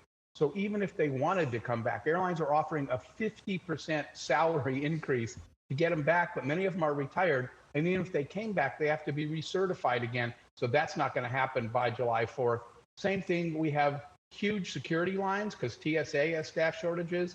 We have slowdowns in airports because even the air traffic controllers have staff shortages. So it's systemic, and it's not going away anytime soon, unfortunately. Has it got anything to do with the vaccination requirement that was imposed in the airline industry a year ago, whenever it was? A lot of pilots were forced out because they didn't want to get the vaccination. And if they want to come back in again, they've got a problem because they have these medical checks every 6 months or every year, really. And they don't want the vaccination to mess up their medical check. Is that part of this deal too? It is absolutely part of it, and that applied all the way down the line to all kinds of people, not just the pilots. And because unlike the pilots, the flight attendants, the ramp and baggage handlers, they didn't typically have the savings to not work during that time. They didn't get the retiring package, so they went and found other jobs if they didn't want to get vaccinated. And so a lot of them are gainfully employed somewhere else. I understand that a lot of air traffic controllers left because they didn't want to get vaccinated. And now that some of the people who did get vaccinated in the control tower object to getting those people who are not vaccinated back in the control tower because it's unfair, discriminatory, so they say. So I don't see any resolution to this anytime soon. I don't see one anytime soon either. It is going to be a very difficult summer. This is just going to take a long time to ripple through the system and fix it. And I'm not quite sure how they're going to fix all of these issues in any near term. Got it. Jeff Hoffman, expert in travel. And it's going to be a tough travel season. Thank you very much, Jeff. Well, and it was interesting the reporter here from Fox Business, and I'll put a link in the show notes for this. He's fishing. He really is. That hurt my brain to wrap my head around some of those questions. Yeah, and even the aviation expert that they had, discussing a lot of what he said was accurate, but for at least for the airlines that you and I work for, yes, they had the mandate. Yes, that they were supposed to get it, and some people stayed home for a couple months, but that all went away, and everybody that didn't want to get a vaccine, they're back on the flight line. There's no mandate that they have to have it. Now, those that got it because they felt that was the only way they were going to keep their job, and not just pilots, but throughout the entire industry and the country for that matter. I mean, there are those that didn't want to get it, but they felt forced to get it that feel gypped. Yes, that's true. But if I was flying with a pilot who was or was not vaccinated, how would I know? I'm not going to ask them that. That's protected under the Health Information Act. HIPAA. Right. So the Protection Act, it keeps you from having to disclose that information. And so, yeah, I think he's fishing for that. I think more of it is the retirement. They retire. Once you retire, you're like, I'm not going back there, especially if you got a retirement package and they're paying you to stay home and not do a damn thing. Come on now. So, yeah, I think that the shortage of airline pilots, it's multifaceted in the reasoning, and only a few instances it's because the pilots just didn't get along. And this, you've talked about it in previous shows and all that, and that 95% of the people that you come across in the cockpit, you're going to get along with perfectly fine. Even if you don't agree or don't have to, agree 100% with them or like them for that flight, you can still manage to be professional and do your job. Right? It's that 5% of people that you have to deal with, like in this situation, that, you just get into it. But it's so few and far between, now granted, I've only flown with a whole whopping 3 different captains. Oh, I am clearly not the expert here, but listening to you and Roger and Rob talk about all the different guys that you talk with and flown with, like, I always hear that, like, you guys are always talking, oh, this was a good captain. He was a good captain. Oh, he was fantastic. Or he was a good FO, right? Like, even some of the guys that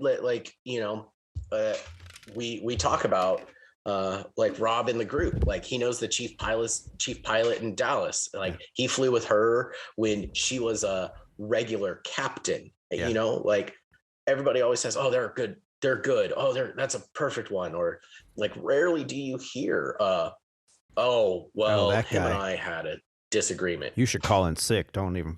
Yeah. Rarely do you hear that. Yeah. So, it's for my side of the house, right? One of the biggest things that I got told as I was getting done with IOE was, you're a chameleon as a first officer, because you're going to fly with the 1%ers, as my IOE check airman calls them. Right. You're going to fly with those 1%ers, and there's nothing you can do about it. Right. So you just have to maintain your professionalism, get done what you need to get done. And if they come on your schedule again, know that that's the trip that you're calling in sick for, or, you know what I mean? Like there's ways around it.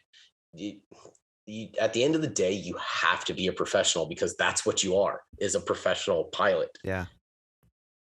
How many hundreds of thousands of dollars and time did you invest in getting all your ratings and certificates to follow this passion that you have for a career in aviation?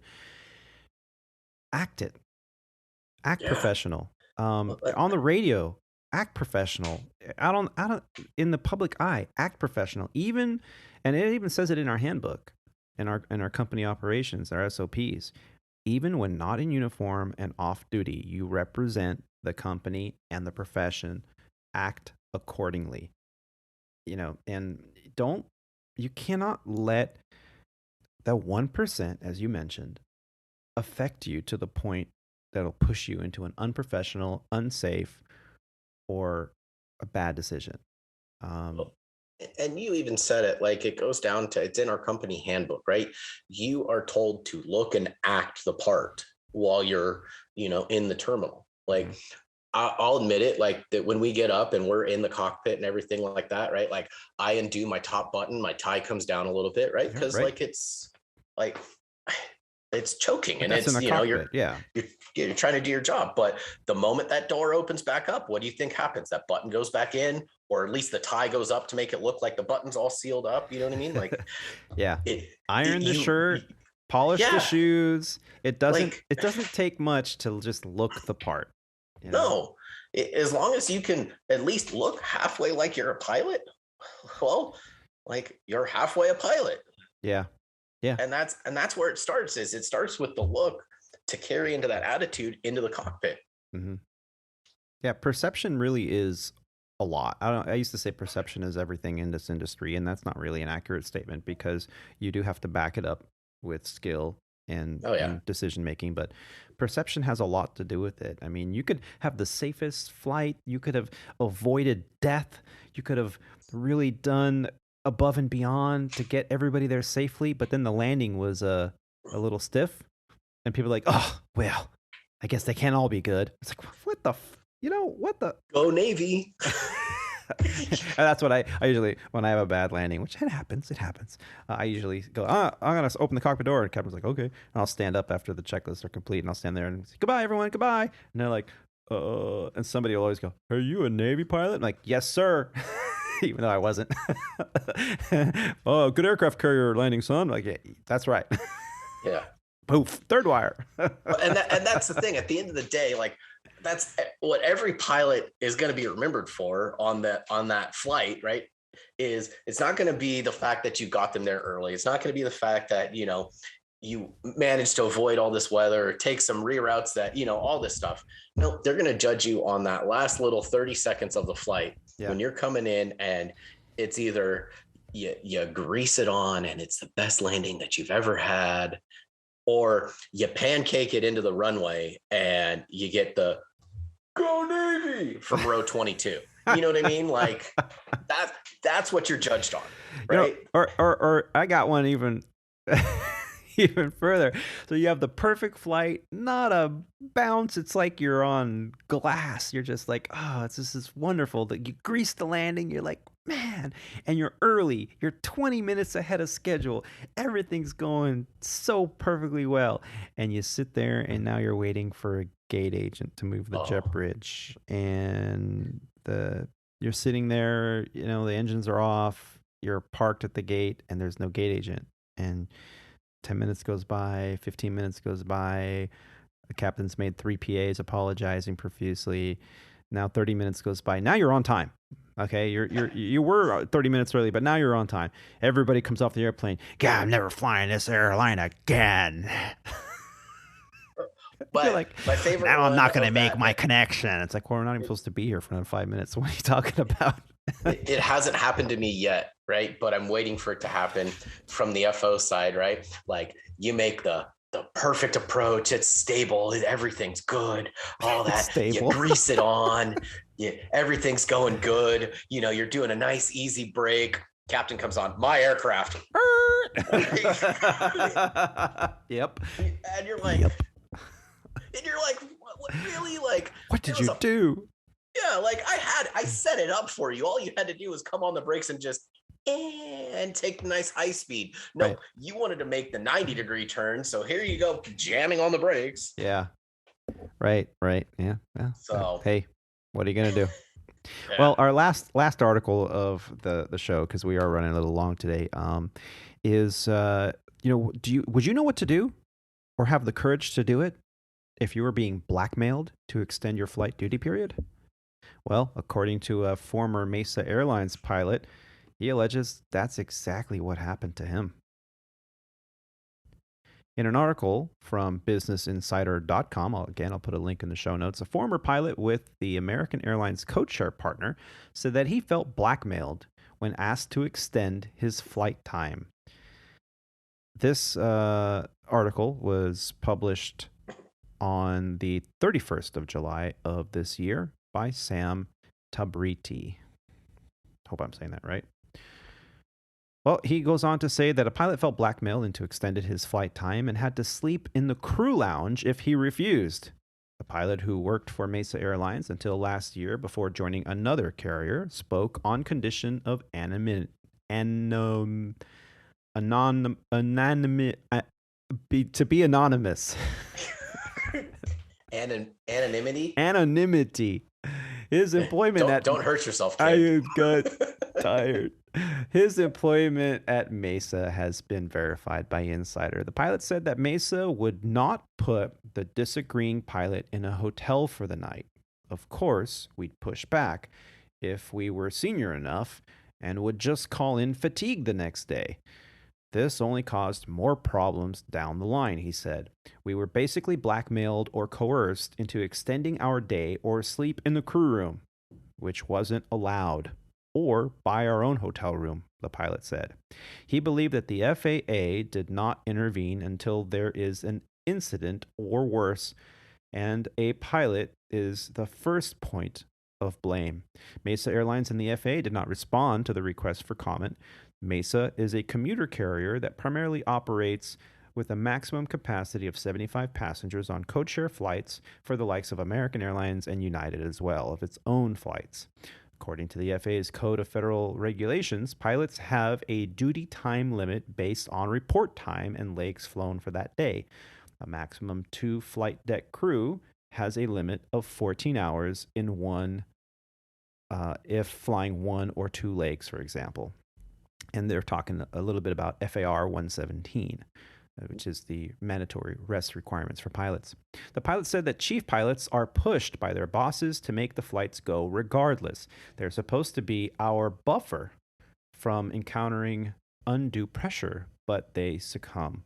However, once a pilot mentions the word fatigue, it is usually impossible for the schedulers to disagree, and the pilot is required to complete a fatigue report, the pilot said. This report is non-punitive as long as the committee investigating agrees with what caused the fatigue, he added. Ultimately, in my opinion, he says, safety is compromised when airlines schedule a long day hoping that there are no disruptions or that the crew agrees to extend, the pilot said. He isn't the first pilot to complain about their working conditions. An American Airlines pilot who previously told Insider he was embarrassed that he and his colleagues had to ask passengers to get off the plane that they had just boarded. Mesa Airlines is known as one of the worst when it comes to the quality of life. The AA pilot told Insider that he felt pressured to extend his flight time, duty time day, especially when there is an issue with the scheduling system. In most cases, he said, the company pressures us to extend our duty day to complete our sequence. Most of us, including myself, refuse because my days are already long and mentally taxing. An American Airlines spokesperson said that pilots' duty time was regulated by the FAA and only extended when a pilot decides at their discretion to do so. The airline schedules are rooted in safety, the spokesperson added.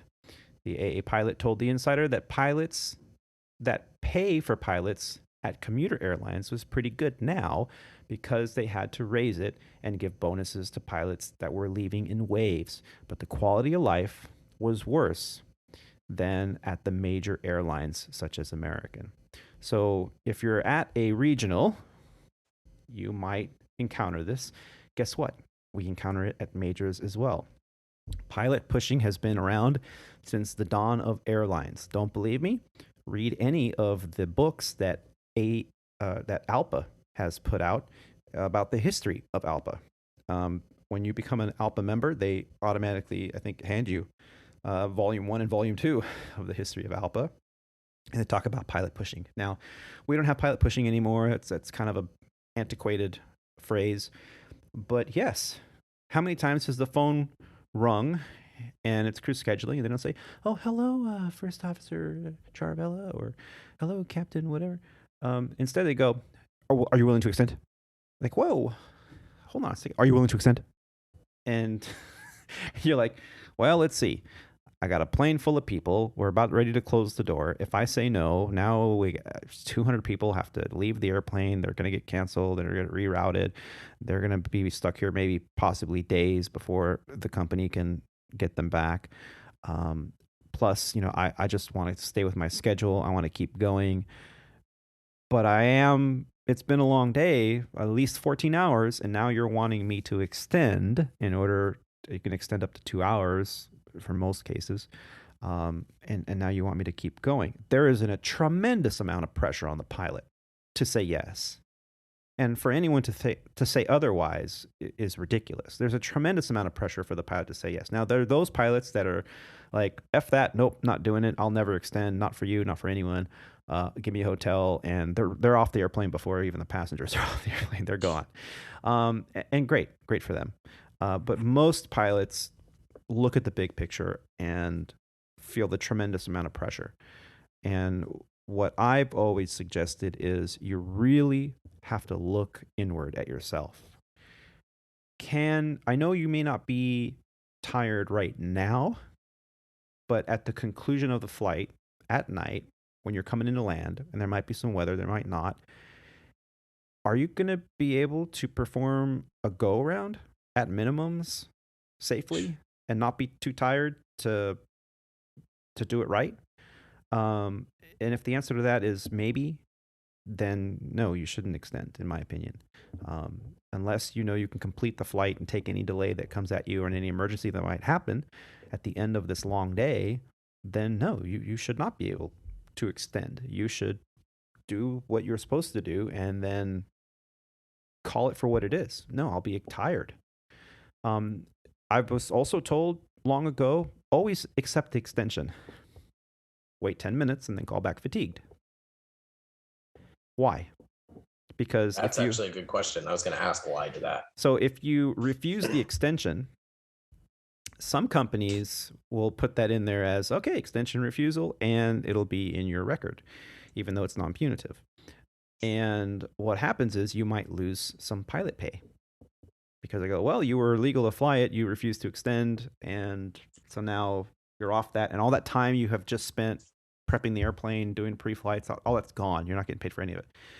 If you extend, accept it, and then call in fatigued, then you have to fill out a fatigue report and go, well, I thought I was going to be good to extend, but then I looked inward and realized that I'd be too tired in 2 or 3 hours when we were supposed to be landing, and there was going to be weather, and it was just too tired. So I call in fatigue. Well, now, if the committee that reads the report says, anybody would have been tired, yeah, sure, no problem. Now you're pay protected. Ooh. At least with some companies, that's the way it works. Gotcha.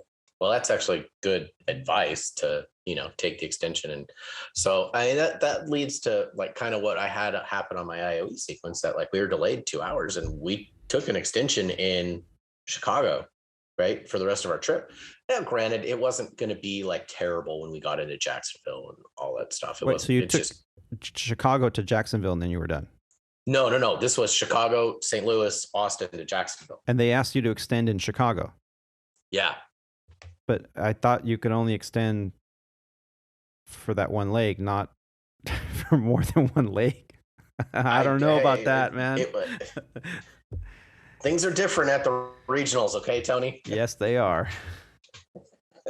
So, but no, we ended up taking the extension because like it wasn't going to hurt us, right? Like it wasn't going to be too bad of an extension that we were going to be like, oh God, we gotta, we're going to be too late and all that. Yeah. So,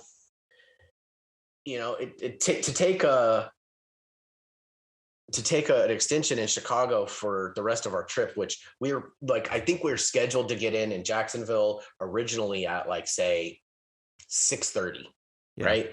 We ended up getting into Jacksonville at like 8:05. Okay. So now here's my question. Right before Jacksonville, where were you? Austin. Okay. So if that happens to you again in the future, what I would do is this: go, I can't answer that question now, but when I get to Austin, call me back.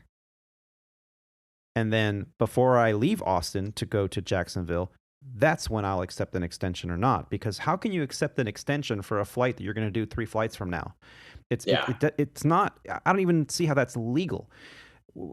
If that happens to you again, be like, you know what? I can't answer that now. I'll do the flying that I'm supposed to be doing flying. I'm still legal for it. But the only reason they called you then is because it flagged them on the computer going, oh, this guy's going to be illegal. Well, let me call and extend them. Well, if you extend 5 hours from when you're going to be actually be flying, how do you know if you're willing and fit for duty, really? So, yeah, if that happens again, my advice to anyone out there listening to as well is you tell them, you know what, for right now, I can't answer that, but call me when I get to Austin. And yes, this will show up on your computer all day long that it's not legal, but leave it there because I might be able to extend in Austin and I might not. I can't make that assessment now, how I'm going to feel in 5 hours. So, yeah, always know the rules.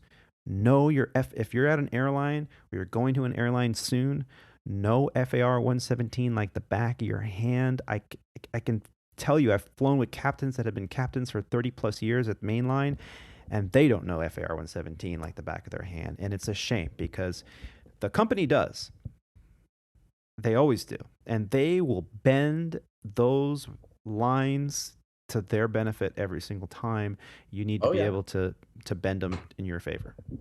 Oh, no, they definitely know what their limit is and how far they can push. Like if they're going to push it to like where they're saying like, oh, if you got that duty day that can extend you up to 14 hours and you're coming up and it's like 13 hours, 58 minutes and 27 seconds, they know that they got their money's worth out of you. Like they know how to push it so that they can maximize it.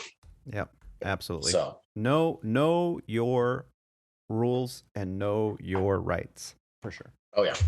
Well, Alex, thank you for joining me today. It's been a pleasure hearing your experience with IOE, and thank you for talking with me about these few crazy stories that we wanted to kind of just talk about today.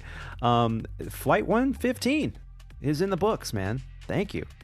And, hope you had a good time.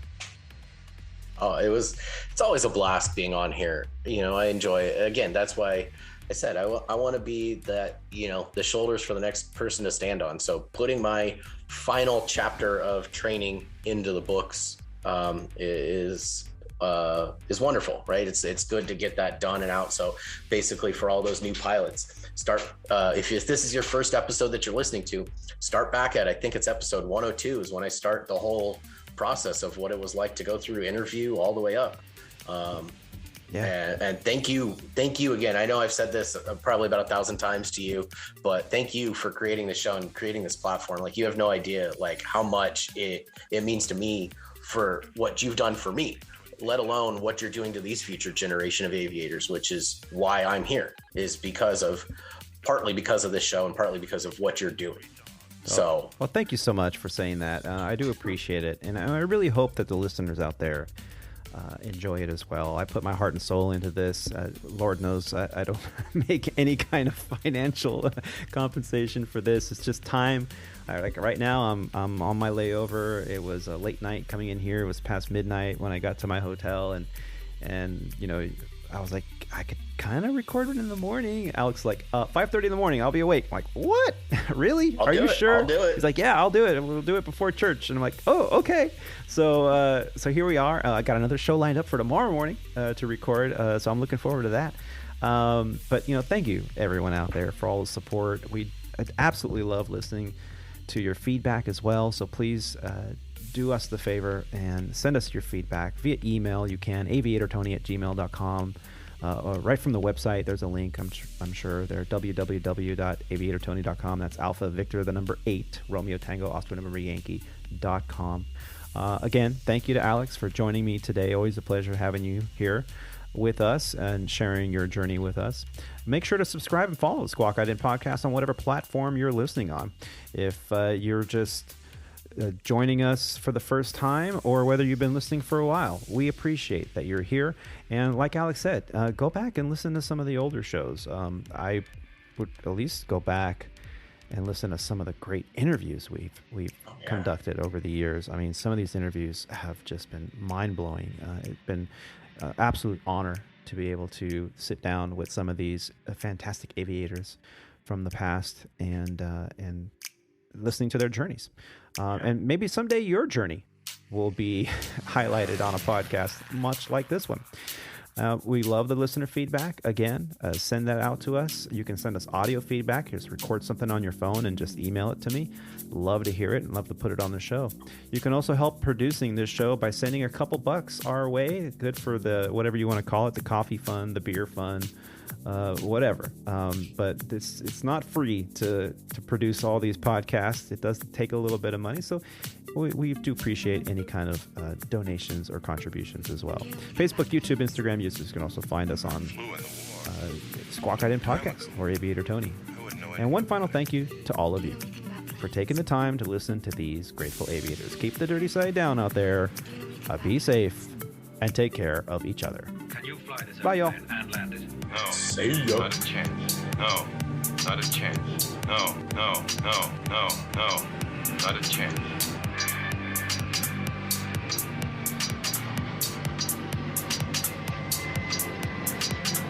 Roger. Huh? Roger. Huh? Request vector. Over. What? Do you know anything about planes? Clearance, Clarence. Roger, Roger. What's our vector, Victor?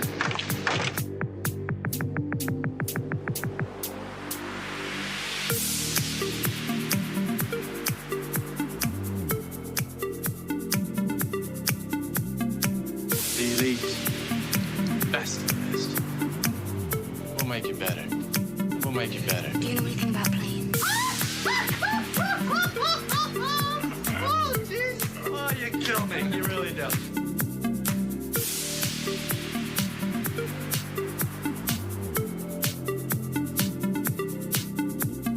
Do you know anything about planes? Captain, how soon can you land? I can't tell. You can tell me, I'm a doctor. No, I mean, I'm just not sure. Do you know anything about planes?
Can you fly this plane and land it?